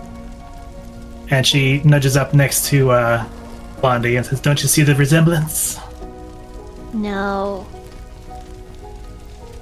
I'm your niece. What? My knees? He looks down at his knees. What? I'm Nick's daughter.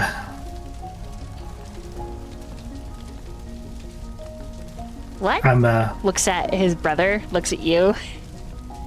I know. Now, I haven't met you yet. I grew up and never got to see you. I can't tell you why. But I've been looking forward to meet you, and I want you to look forward to meeting me too. Don't give up. You're gonna find me. Is it because you have candy I should be excited, or you have birds? I really like birds. They're probably my favorite animal. Me too. What's your favorite bird? I like the phoenix. Have you heard of that? That's a mythical bird. Like Mama's hair. Yeah. It's all red and burny. She's gonna cast ignition in the shape of a bird flying up into the air. Whoa! That's so cool! Do it again! And she does it again. Okay. You think you've got him now. Got him on the ropes.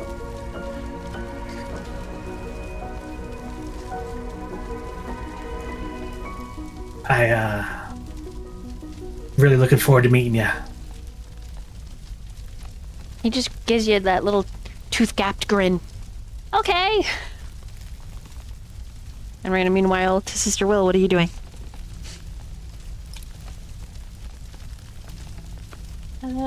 I think she knows that folks need to have conversations and figure this out, especially after Serenity explained the rules more clearly. I think she's keeping an eye on the membrane to see if it's holding, to see if it is something that we have to make decisions on. And I think she probably goes over to Serenity and asks her, do you think certain people need to be on each side?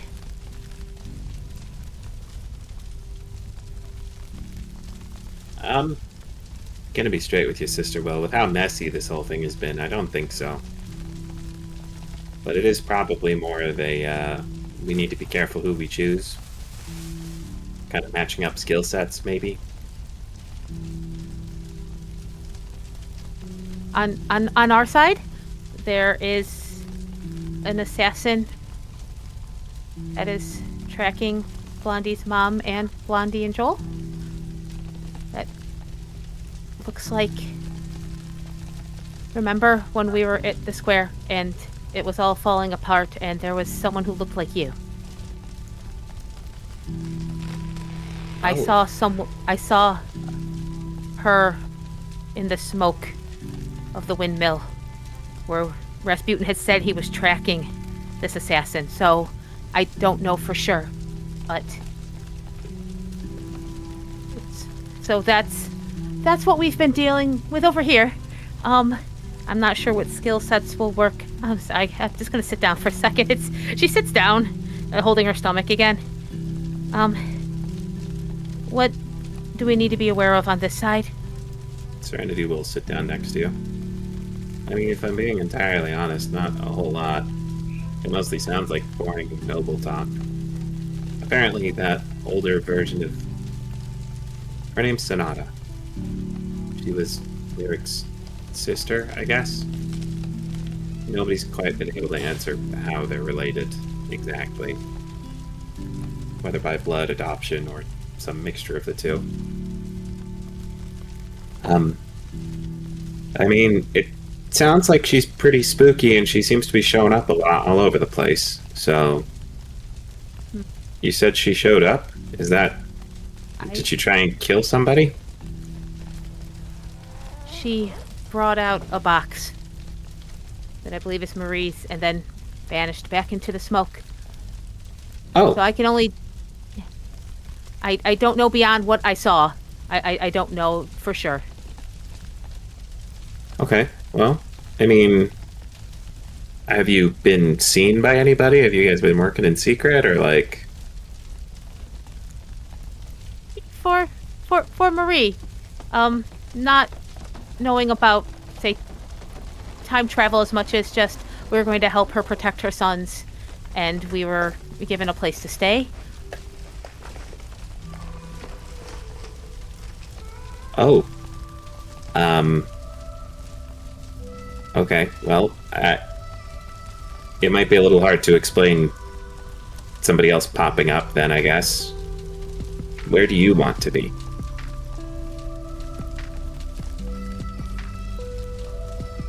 Swant, I'm trying to find where I would need to be. I think Joel needs to go back. I don't think Blondie can be over there. Rasputin is probably where he needs to be. Okay. I mean, Blondie could probably be over there. It seems like he's patching things just up like with his dad. Yeah, Charles. Yeah, I something tells me deeply that Blondie probably shouldn't be in his past. Okay, that's fair. Charles is over on this side too, but he's old and depressed, and all his family's dead, so... Or missing. He's the one who's got the Starlight here. So... You know, gonna have to kill him, or wait for him to die, I guess. Okay, let's listen to everyone and see where folks feel called to. I don't know if I have enough information. I feel ill-equipped and filled with smoke, I'm afraid. Yeah, I get that. Serenity pats you on the back. I think what Sister Will is going to do is, as other folks have the need to swap, she'll see if she needs to be a swap piece. But, like I said, she does not feel either side is definitively where she needs to be.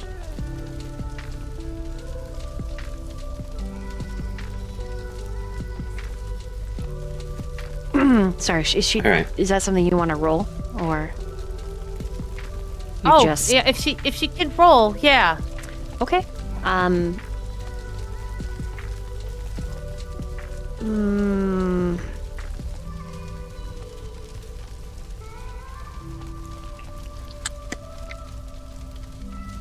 Have her roll a religion. So this is for Sister Will. And this is like kind of to determine what side she feels she should be on. 27. It's a lot like looking into yourself. It's a lot like quiet contemplation, connecting with your deity. And you get the feeling that your healing would be very useful in keeping Rasputin and Vale alive. Then I think Serenity sees Sister Will go quiet. However, like almost like, yeah.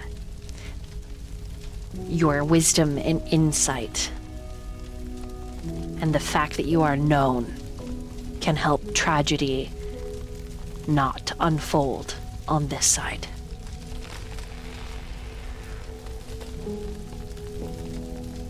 It gets quiet for a second. And I think Serenity, you'll see her. She looks down and then she looks up. First, across the membrane and the fire and the smoke to Rasputin, and then back to the folks on this side. And a decision crosses her face. And all that, and all of a sudden she is has a set to her shoulder she didn't have a second ago, and she's... Serenity, I have to stay on this side.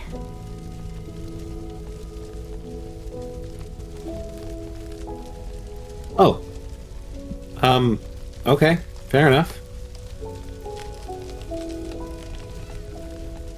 We have to make sure someone makes sure Rasputin doesn't die over on that side. I mean, that's fair. Vale can heal.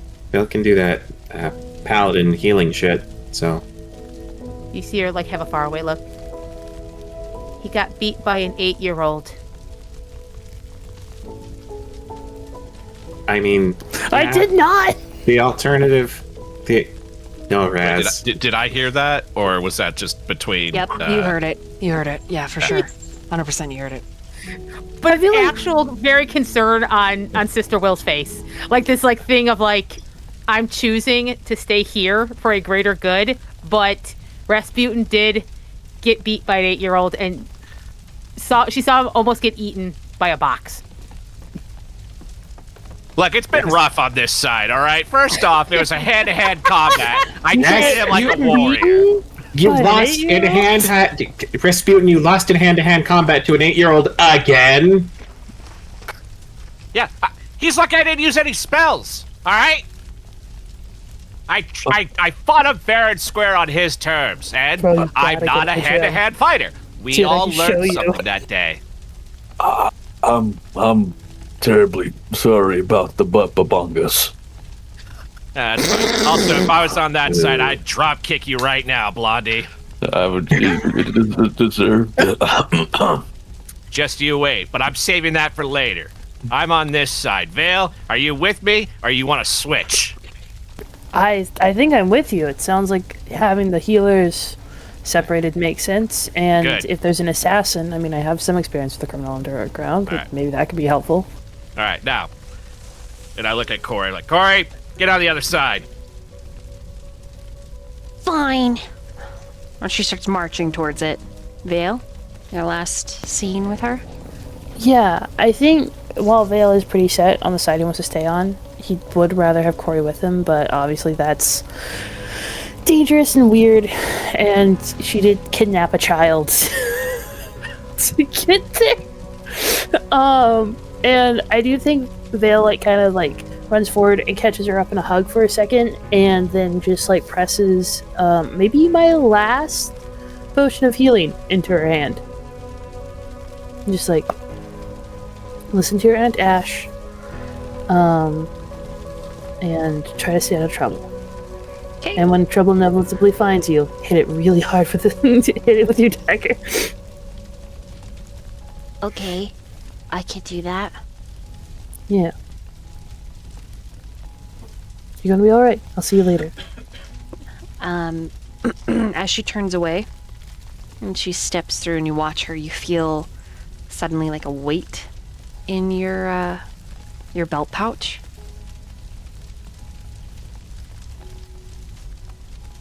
I'll look. Healing potion. She didn't take it. Who from this How did side she know? goes over? The child. Joel goes over? Yeah, just want to ask, did he say I promise? Nope.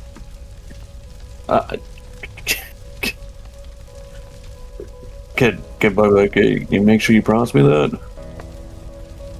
Yeah, if I get a bird and you don't think he remembers anything you guys just talked about, because he's like 4 or 5.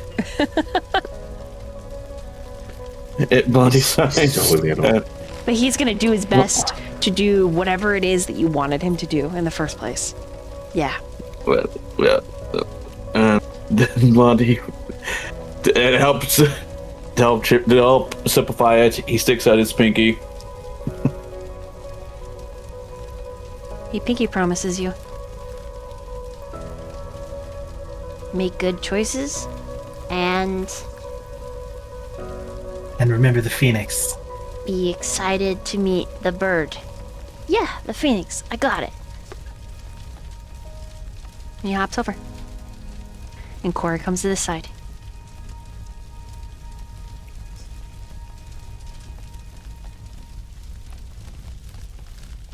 and the veil begins to thin. The smoke begins to clear. The flames begin to recede. Any last communications between the parties?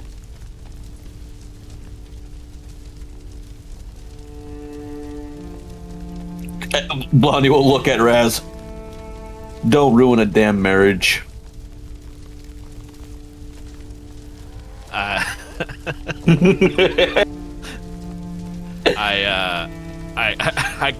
I give Blondie a wink. And Blondie thinks so. Go ahead. No. Finish this first. Then Blondie's like, "You know me, if he does that, beat up his ass harder." Vale, there's something important I need to tell you before it fades out. Okay, what? Use your fucking shield! Fuck you! Actually, if it's just us two, I would really appreciate if you use your shield. Yeah, man, you just can't tell anyone. I have like a reputation, you know. No, I believe me, I get it. I get it. But we gotta be realistic here. I mean, it's just us two. Yeah. Damn, it really is just us two, huh? Yeah. Fuck it. I've been in worse situations. I believe Sister Will.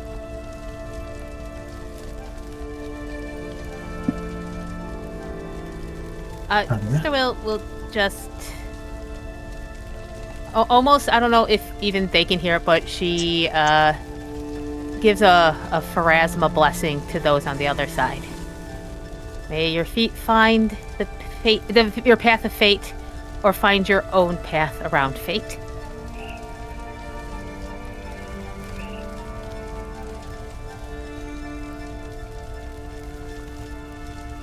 All right, Vale and Rasputin.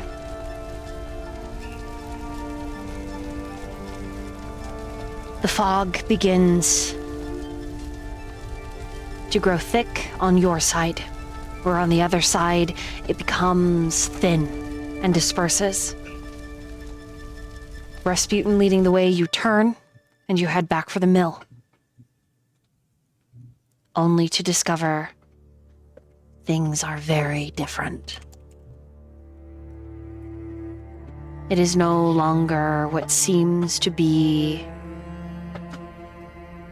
the same day. Maybe an evening, maybe a couple hours. But you think it's far longer because the mill standing before you is just a burnt husk, no longer smoldering.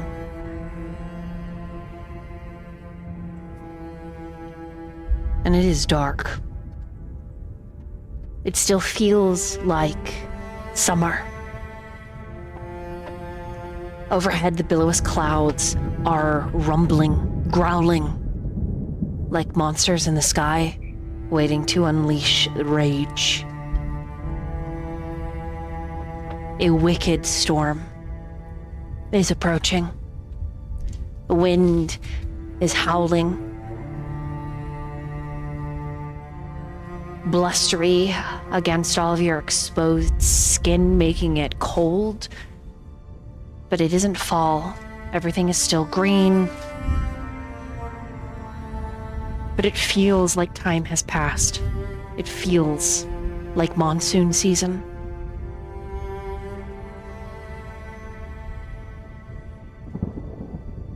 What do the two of you do?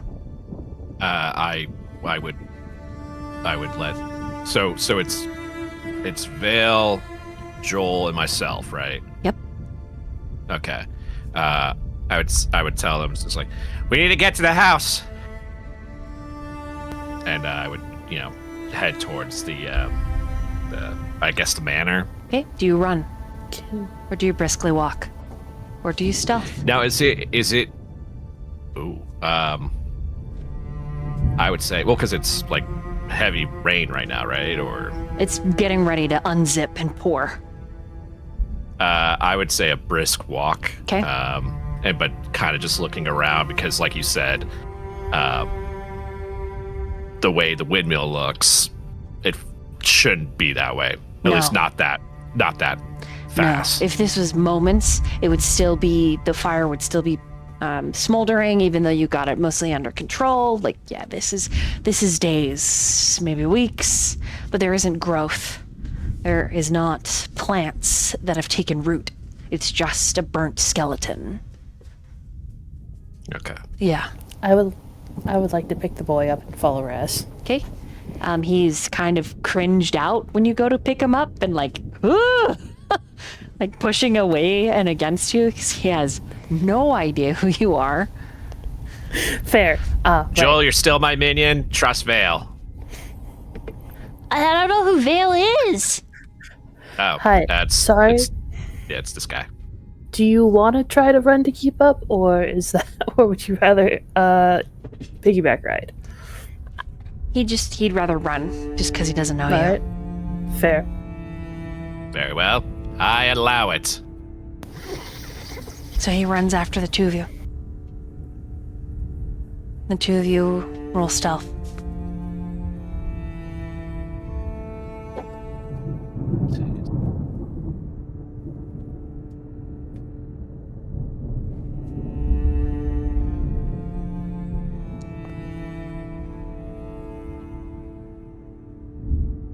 All right, not bad. 26.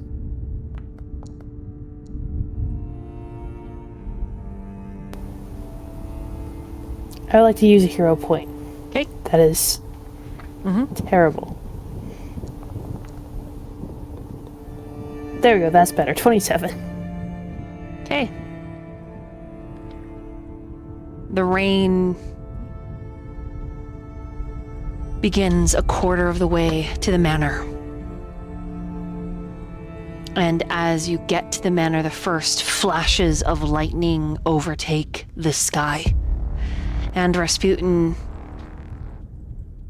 you see the cloaked figure, and you quickly point it out to Vale, and the two of you see the figure up. So there's several floors, and on the second floor, it sort of swings around the interior courtyard, is filled with windows. There's libraries.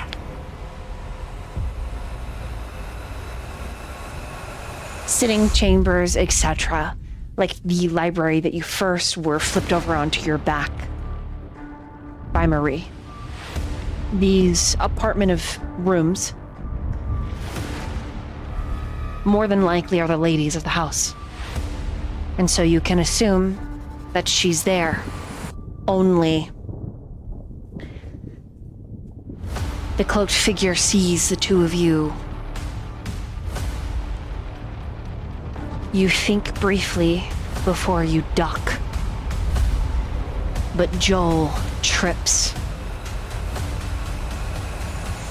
And a bolt goes through his shoulder. Oh, and he lets out a... Ah! And we're gonna take a BRB right here.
And we are back.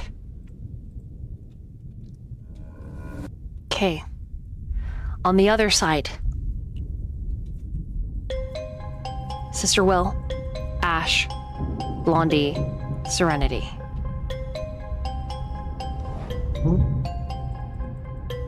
The smoke thins for you, like cobwebs pulled away, like sleep rubbed from the eyes. When you turn away from the old mill, it is storming. Dark clouds hang overhead, ominous. They almost remind you of sleeping creatures, waiting to open their maw and rain.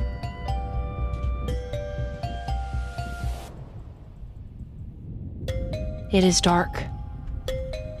Evening has already come. And you know that the Beaumonts were supposed to arrive at nightfall. What do you do? We should move. Yeah, I don't really want to be caught in the rain. Is this like the other team where it's like monsoon rains? Yes. Oh, in which case Serenity does not sound that calm. She's more shouting to be heard over the rain. The house! Go to the house!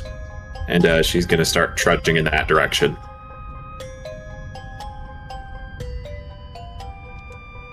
Ash is gonna grab Sister Will by the arm and lead her. Yeah, she'll allow herself to be led.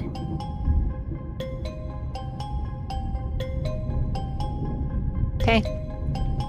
Serenity's gonna use shields to protect herself from the rain. Okay. Are you running? Are you stealthing at all? Any perceiving? You tell me. Ash is gonna be looking for like signs that they're like in the courtyard already, or where people might be. You're not you're coming back to the main house area, so you're not there yet. I just need to know as what you're going to do when you approach that courtyard area. Yeah, she's gonna be looking around. Okay, so she's gonna roll perception when you get there. No stealthing, just running? I think so, yeah. Because I don't think we necessarily have a reason to be stealthy. No worries. Serenity's keeping an eye out for any of those time demons, but as far as she knows, that's kind of the only thing that she would be aware of. She has no reason to believe that the Beaumonts are going to get violent with Charles. They've already got what they wanted. All they've got to do is play one last formality, and then they get all the land, so... Unless there's something she doesn't know about. Different timelines, but the same location, decades apart. This side of the timeline, as you approach, Ash, I need to know what you got on that perception. And is anyone else percepting? Yeah, Serenity will. I'm gonna use a hero point. Okay. I also will do some perceptions. It's meant to be exactly the same.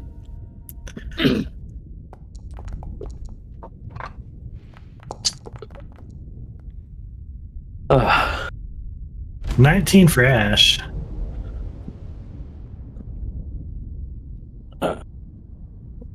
Blondie has 31. Okay. Is Blondie supposed to still be stupefied? No. Oh no, that was put on. Child. Yeah. Yeah. Serenity got a 21. So it'd be a 32. There you go. Okay, 32, you see it first. Looks like a warrior. Armor. Dark clothes. It appears that you have arrived at the end of some kind of violent altercation.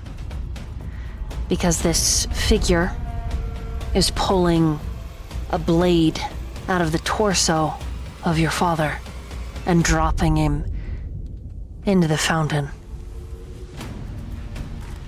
But with a 32, you are the first to see that you are looking at a much older, angrier, lost Joel.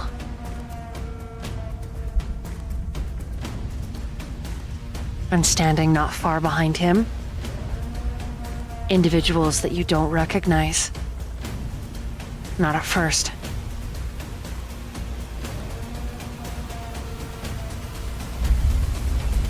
I need everyone to roll initiatives, please. Because you all are going to be on this map, but you're all going to be doing different fights. That's pretty cool. Okay. Boop. Then enough time has passed that you could have healed up Rasputin. Oh, all right.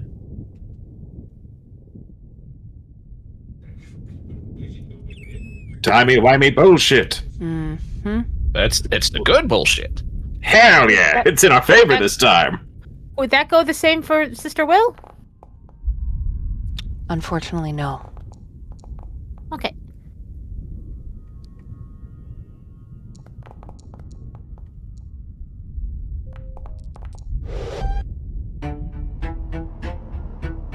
Hell yeah, Sister Will.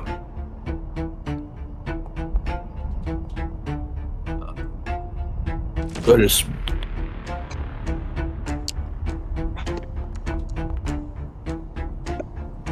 I would like to use a hero point. You got it? 33.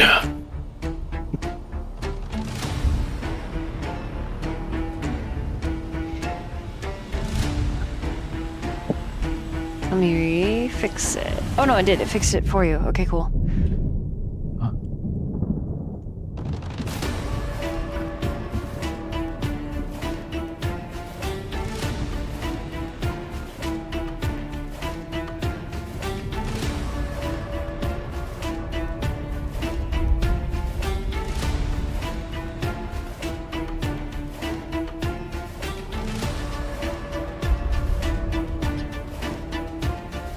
I'm sorry, these are the figures. But this is who I got. And then I'll use Doug for Corey and Joel. Joel. Yep. Good Joel. So you two.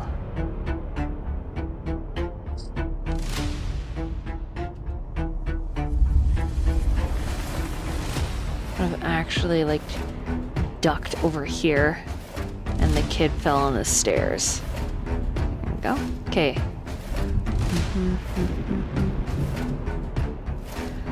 Serenity, with your perception, it isn't Charles that you notice first and whatever's happening with his youngest son.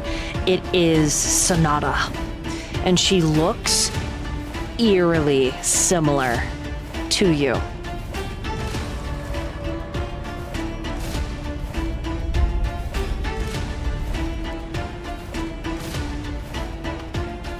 And you are just captivated, staring at her. And she's over here on this porch, even though she's not pictured. I'll do a couple drawings and these all represent different people, including the two servants of Charles. And whatever was happening here seems personal.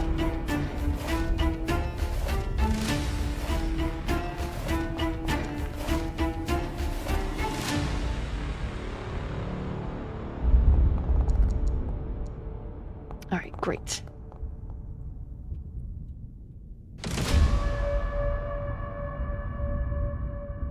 Hello? Why is that?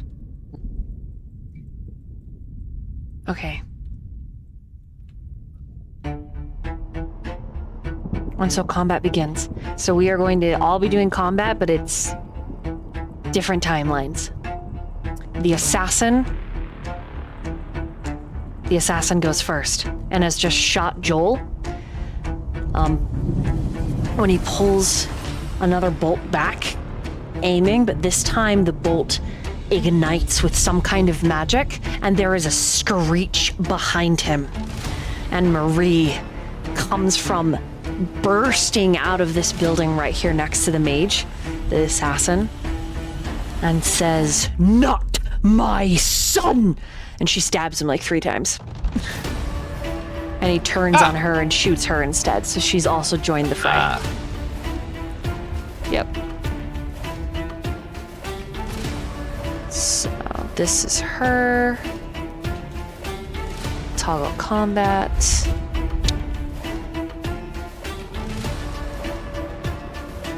Damn it, she rolled crap. That's okay.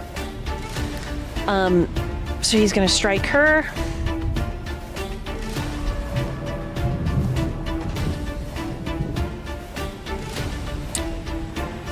That is a hit.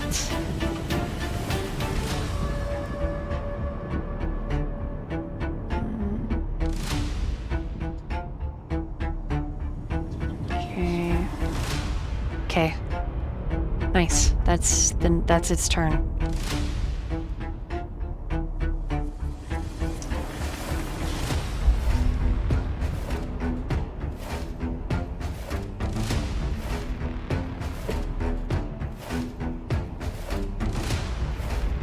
Blondie.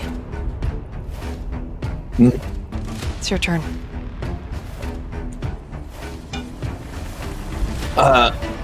He's going to charge forward at 5, 15, 20, 25, 30, 35, 40, and he is going to rush right here, or maybe right here would be better,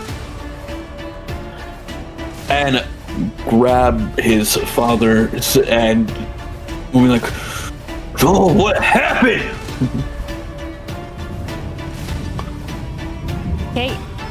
He smells like cigarette and alcohol. And this is the moment that the sky unzips and just pisses rain. He says, "So you really are here? Finally back?" What happened to you? What didn't happen to me?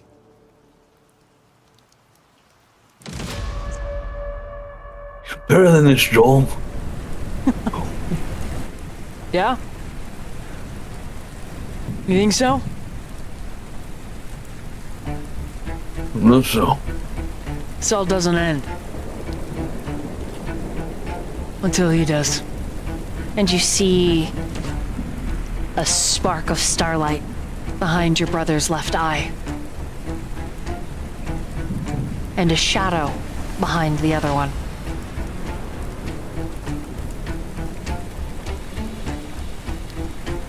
And when he turns to face you, your father's coughing, still alive, just bleeding. And he says, "Boys, please, let's handle this as family." And Joel's like, "Family? You did nothing but lie to me my whole life. And so did you." And he points at you, Blondie. "And you want to call us family? Ha ha." What else would you like to do, Blondie?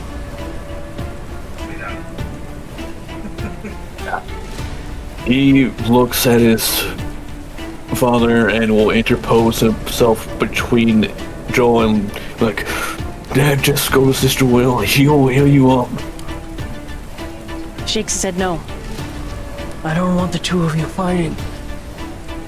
And Joel just cackles. "Don't worry, Dad. We're not gonna fight. I'm gonna kill you both."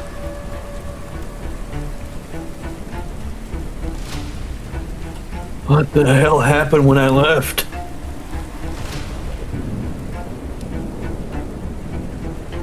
He just grins at you in this vile way. "Whoever draws first blood. I'll answer your questions." "What, are you scared?"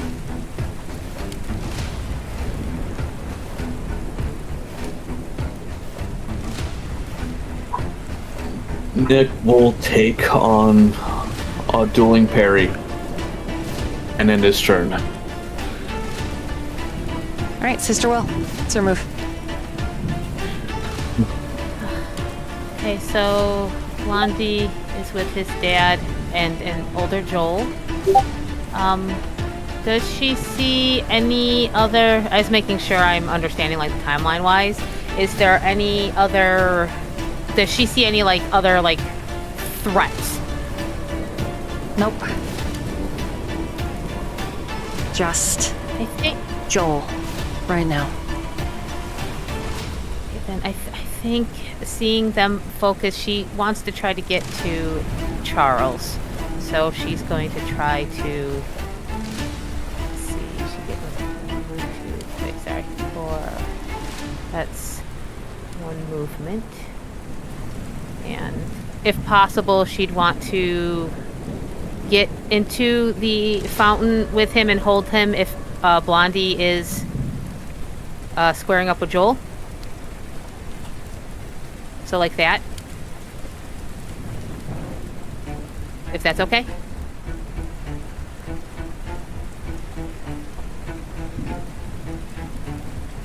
Sorry, you get into the fountain with him? So you... Yeah, she wants to be the one kind of holding him, keeping him up, since Blondie and Joel seem to be about to do something. Okay. He just keeps saying... Boys, there's no need to fight. We can talk about this.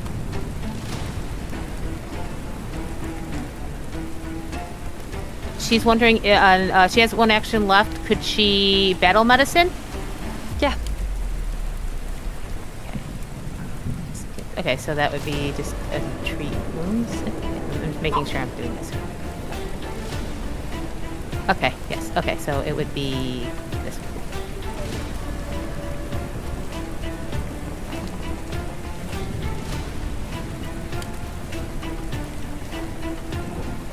She would be kind of like one-handed holding him up, the other hand kind of working with her healer's kit, and just doing what she can just to try to slow down his injuries. Okay, let me just do this. It's not perfect, but I can keep you going. And that's her actions. Okay, hold on.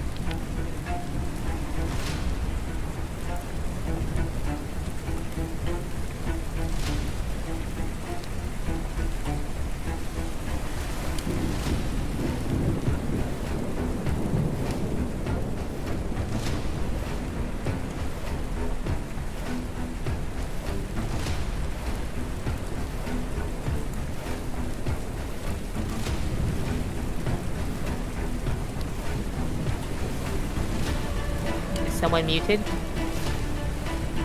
No, Dolly's taking care of her dogs. Oh, I got you. I didn't hear that. Okay, thank you. Yeah, you're good. You're good.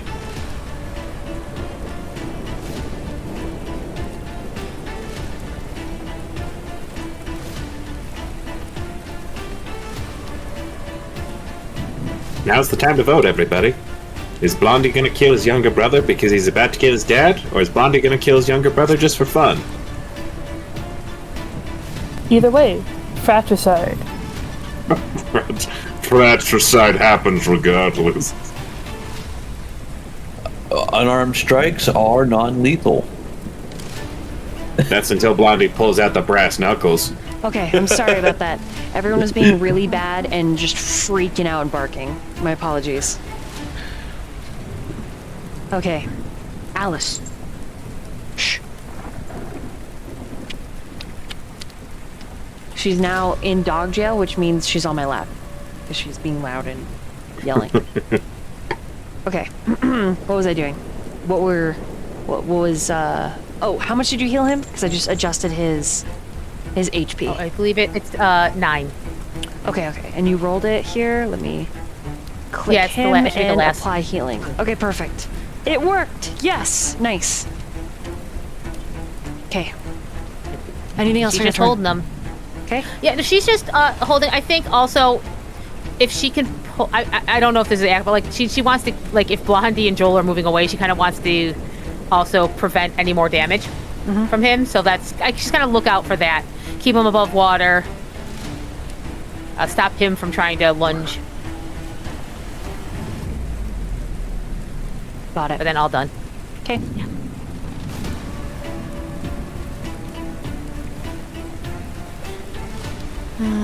Okay.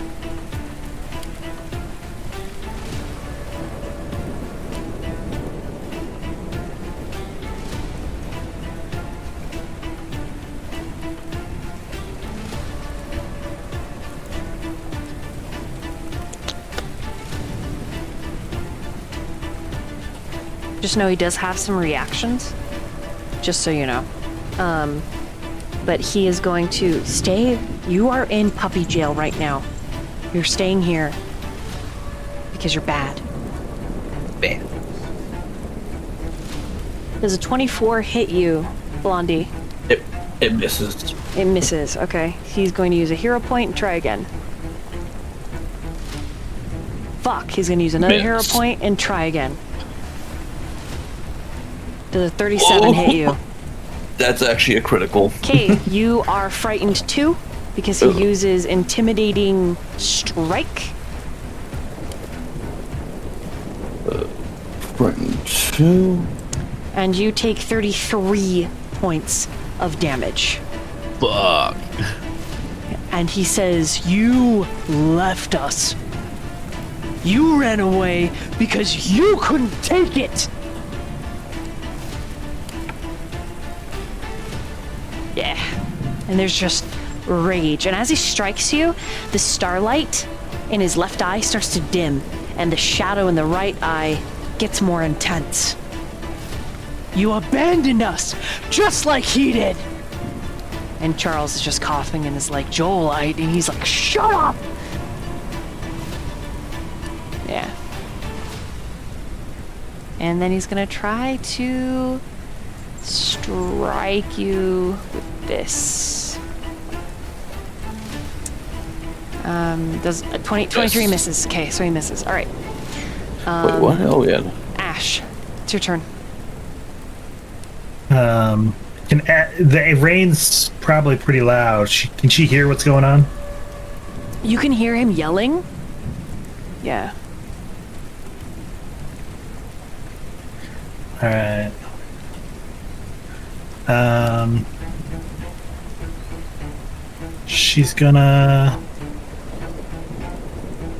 He's not gonna turn around if she yells at him.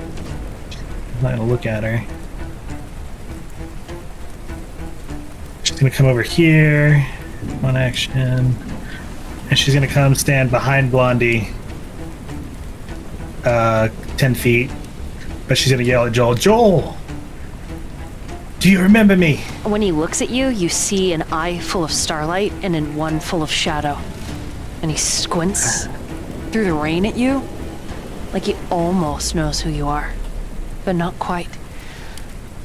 I told you I've totally lost your voice. Southern. Southern. Belle. There we go. I told you we'd meet. Diplomacy. And this will take one of your actions.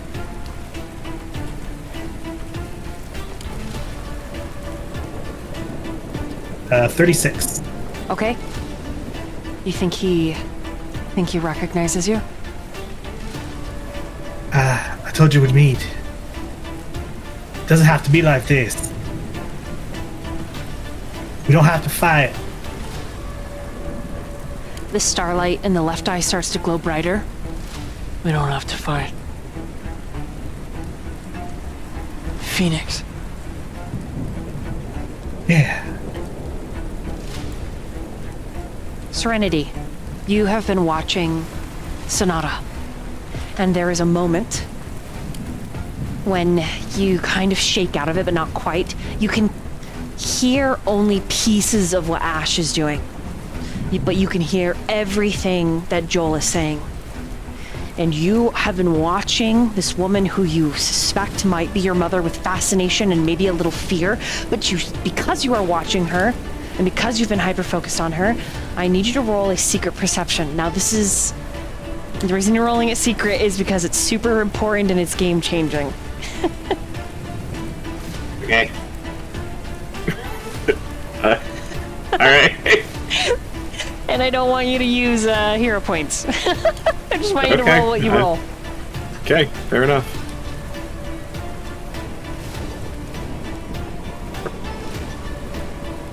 All right, I'm putting the Chihuahua down out of air jail.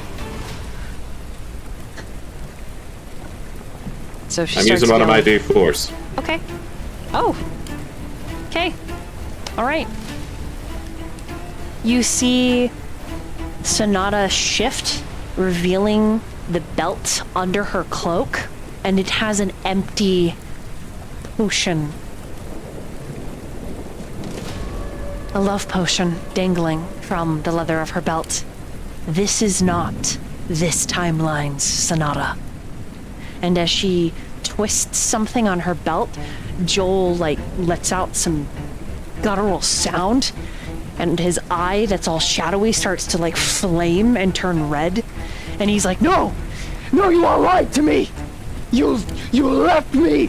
Even you!" And it reminds you, Ash, of what Cal said to you. And when he screams, Rasputin and Vale, but especially Vale, you hear, "You left me. You lied to me." And it is not Joel you're hearing, Vale. It is Cal.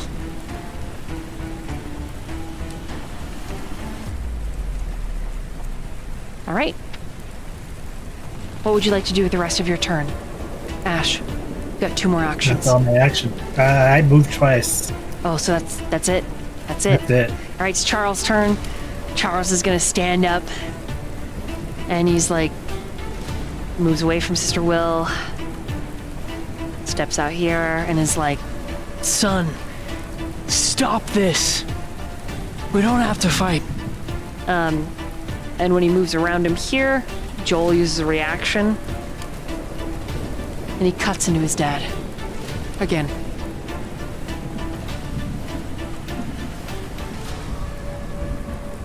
Okay.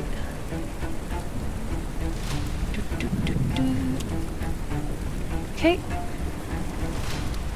He's gonna try to unarmed. I don't know. He looks at you, Blondie, and he says, "I don't know why he's acting like this. I don't know what to do." And your dad's looking to you, and it's kind of quite the moment, Blondie, because as far as we're in what feels like forever, he's been disdainful, he's been untrusting, he's been disappointed in you. So looking to you in this moment now for suggestions.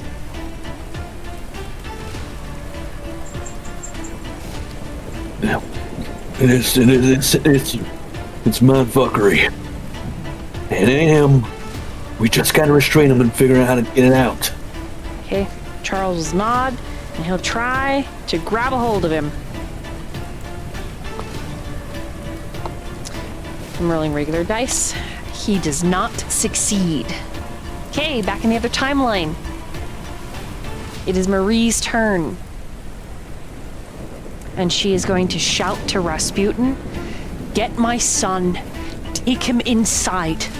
And she motions to this building. And as she points at this building, the door opens and little Blondie comes busting out. Your mom, little Blondie, has told you you need to get your brother and hide. So you've just joined the fight as little Blondie. Cool. He will, And you've had time to heal, so don't forget to do that.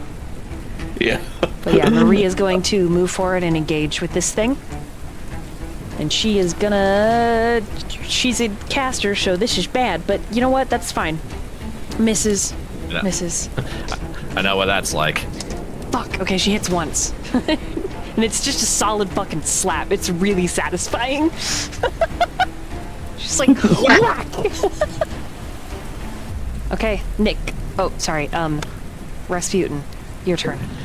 So I would just want to use like all my action points to like run to Joel, pick him up, and then like, oh, I lost me. I'm under Joel, help! I can't move him. Thank you. And pick him up, and then the rest of my movement I can get to like about here. Okay. He is still bleeding and crying.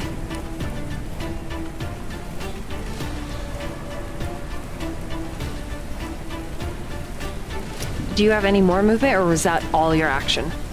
That's all my action, just to... Okay, I just want you to make a roll for me to see how shielded the kid is. Okay, but could I also just... Would I instinctively try and, like, I would turn my body, like, towards... Correct. Okay. So I'd like you to roll a performance or acrobatics. Let's see here.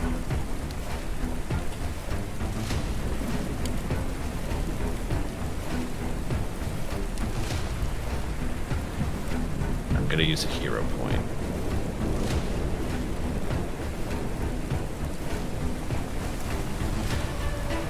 It's one better. 16. Okay. You have him like underneath your coat, like pressed up against you, and he's crying. And he's like, I'm trying to be brave. I'm really sorry. It hurts so bad. He's just slobbering all over you, but he's doing his best. I would tell him, it's like, and you're doing a hell of a job. You took that like a champion, a real warrior. Like a Dare I say, a real hero. He's... That does help. And probably his body's starting to numb where the bolt is sticking out of his little shoulder. Okay. Serenity, back in the other timeline. It's your move. Great. Which one is Sonata? Oh, are you gonna attack her? Yeah. Okay, let me grab... Hold on.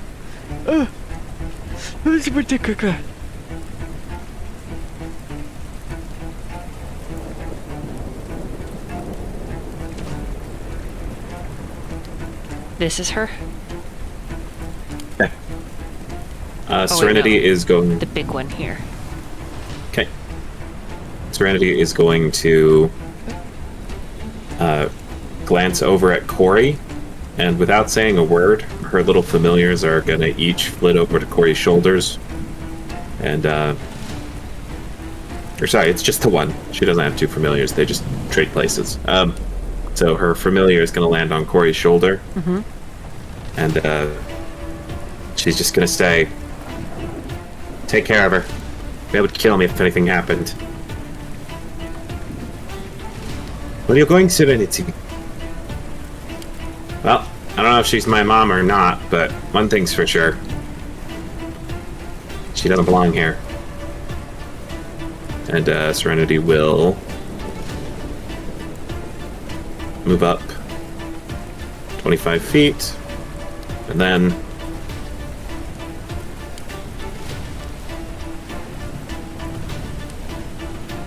let's see. Okay, that should be just barely close enough. Okay. Serenity hurtles into the air as she gets a running jump, and she's going to use Spell Strike Blazing Dive on Sonata.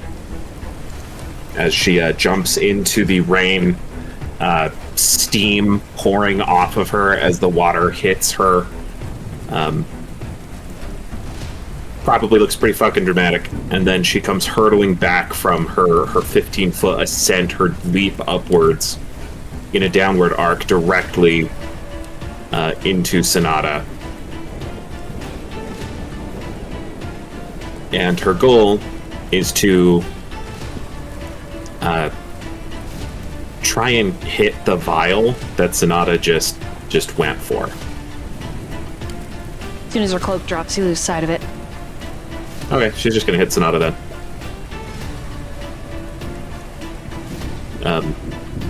Spell strike. Y'all.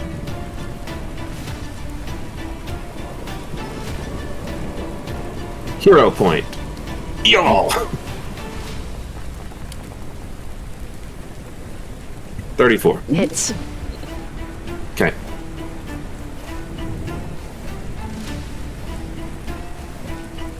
Okay, let me see here. Is that a critical? No.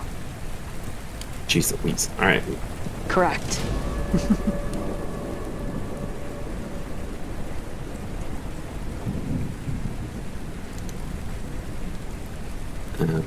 Bum.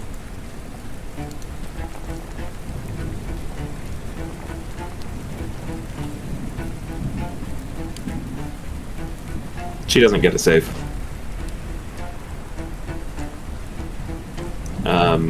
That is some bad rolls on those dice. It's actually pretty average. Alright, that is going to be 27 damage total.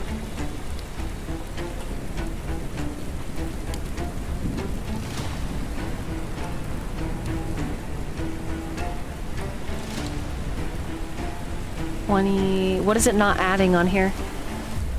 Because it's got the 7 bludgeoning and the 9 fire. The physical strike from above. Oh, the 11. Got it. Yeah.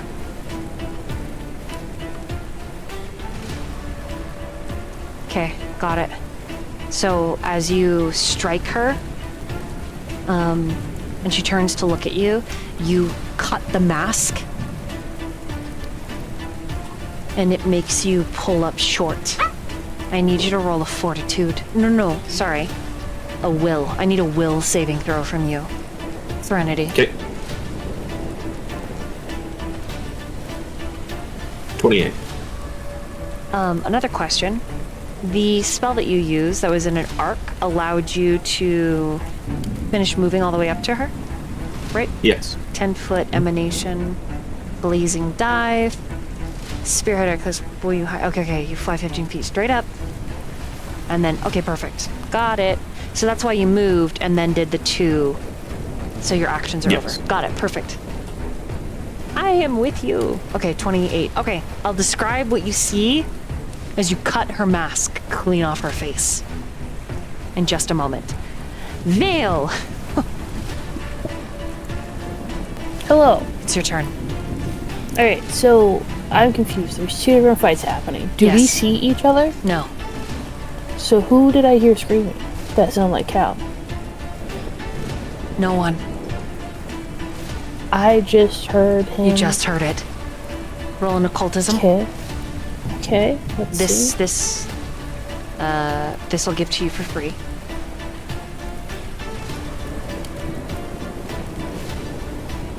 And don't forget you have hero points if you'd like.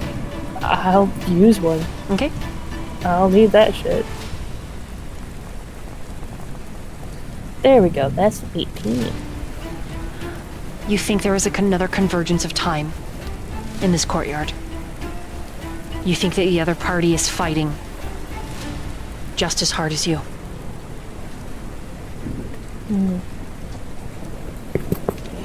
Alright. I have a question. For rules, is object interaction free? Like in Dungeons and Dragons or 5e? Or is it an action point to grab something? Technically, it's an action to draw a weapon. Is it an action to take a child out of a wizard's arms? Maybe? Because I have enough speed to get to Raz and then get to Blondie, but I might not. It would be an action to grab him, yes.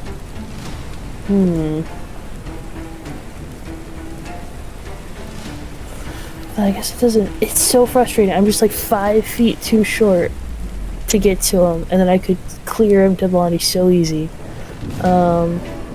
So the up on the, how far away are the people fighting? So they are 15 feet up. Okay, let's see how many. So if I got here, one. And then is there a stairwell leading up to them, or is it blocked from this side? There's stairs underneath. Okay. On this side. So if I got here. This is like a bridge. Yeah. Oh, that's not what I want. Oh god. What are you doing? I don't know. Ah. What? How? Listen, man. I don't want to talk about it. There we go. It's gone. It can't hurt me anymore. Beautiful. Hold on. Okay, let's do this. So, 40 feet of movement, I can get here. Yeah.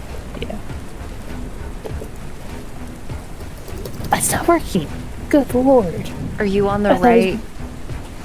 I don't. You're on the think measure so. tool. Okay, so click on the left-hand side, right underneath token, like right underneath the big anvil. Click on the little human that says token control, and then click on the little empty box that says select tokens, and then click on Vale and move him. There we go. That Welcome doesn't in, measure Raiders. Thank you. up. It was like here. So that's 40. So then 15 feet to get to the stairs? Yes. Or 20 feet to get to the stairs, and then 15 to get up. That's still 35. I have 40 feet of movement. So I can get up the stairs, question mark? I'll allow it, yeah.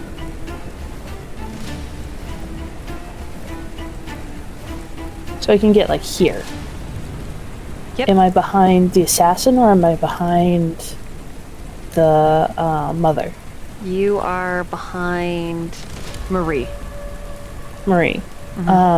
Did she get hit? How's she Yes. looking? She is bleeding badly. Lay on hands. Okay.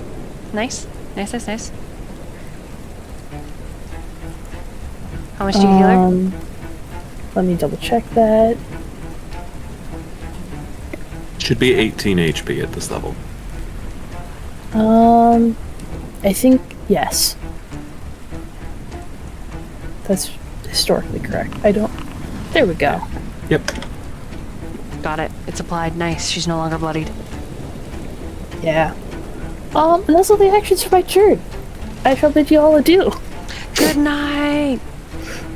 Good night. I want to say just long enough to hear the description of the face. You got it. Okay. Sliding. So all of this is happening at the same exact moment, the same time, but in different timelines. And Serenity, you are looking at a replica of your face. And that is when you realize you are not Sonata's daughter.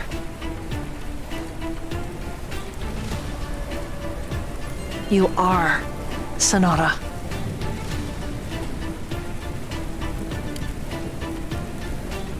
Oh shit.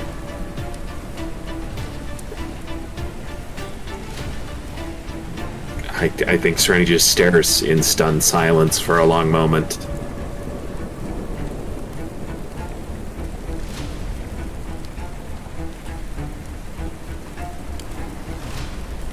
Does she have any expression when she looks at Serenity?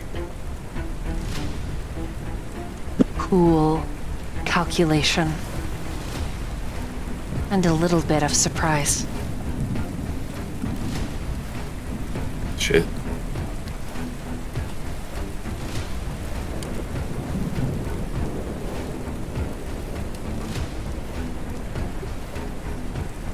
Thank you everybody for commenting.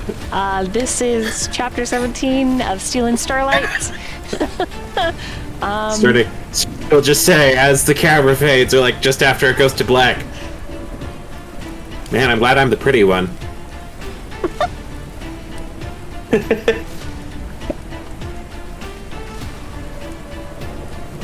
Sorry, go ahead. I apologize for interrupting. You're good. Yeah, that was good. That was good. That was just. That's it. That's all I got. Thanks for coming. That's the session. Woohoo. Yeah. That's it. That's the stream. That's it. That's the stream. And we're gonna finish the battle next time. Goodbye forever until next time. Thank you, Cats Meow Show, for the raid. Thank you, Bat, for the raid earlier. Thank you for the gifted subs, Wolfman. Really appreciated. Thank you, players. It was a joy and a blast. I'm sorry if I seemed awkward at all. My brain has been braining today. Yeah, don't worry. I'm never awkward. I keep it similar. I keep it smooth. Yeah. I keep it smooth. Keep it smooth like my brain. Yeah. Keep it smooth like my crunchy peanut butter, my favorite. Why? Why? So we are gonna raid my favorite cat sanctuary. I really like love on them. Twitch? Yeah. Okay. Like we're not. I just need to clarify that we're not we're going stealing to like their go cats raid and a giving cat. them homes. We're doing it.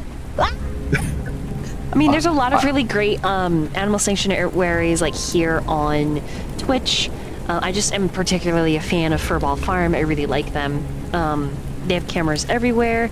There is a 3-legged big black cat. If you see him, he's a little man's. He's so handsome. He's old and he's crotchety. Do they have a cat with a big underbite? Because I like that. They've got a wide variety. I also like watching the marine mammal channel. But yeah, so we're gonna go raid them, and they're cats. I think we could use some happiness and some cats. Yeah. Hell yeah. Yeah. I feel like it's important. I feel like we need that. You guys are great. Much love. Mwah. Goodbye. Bye.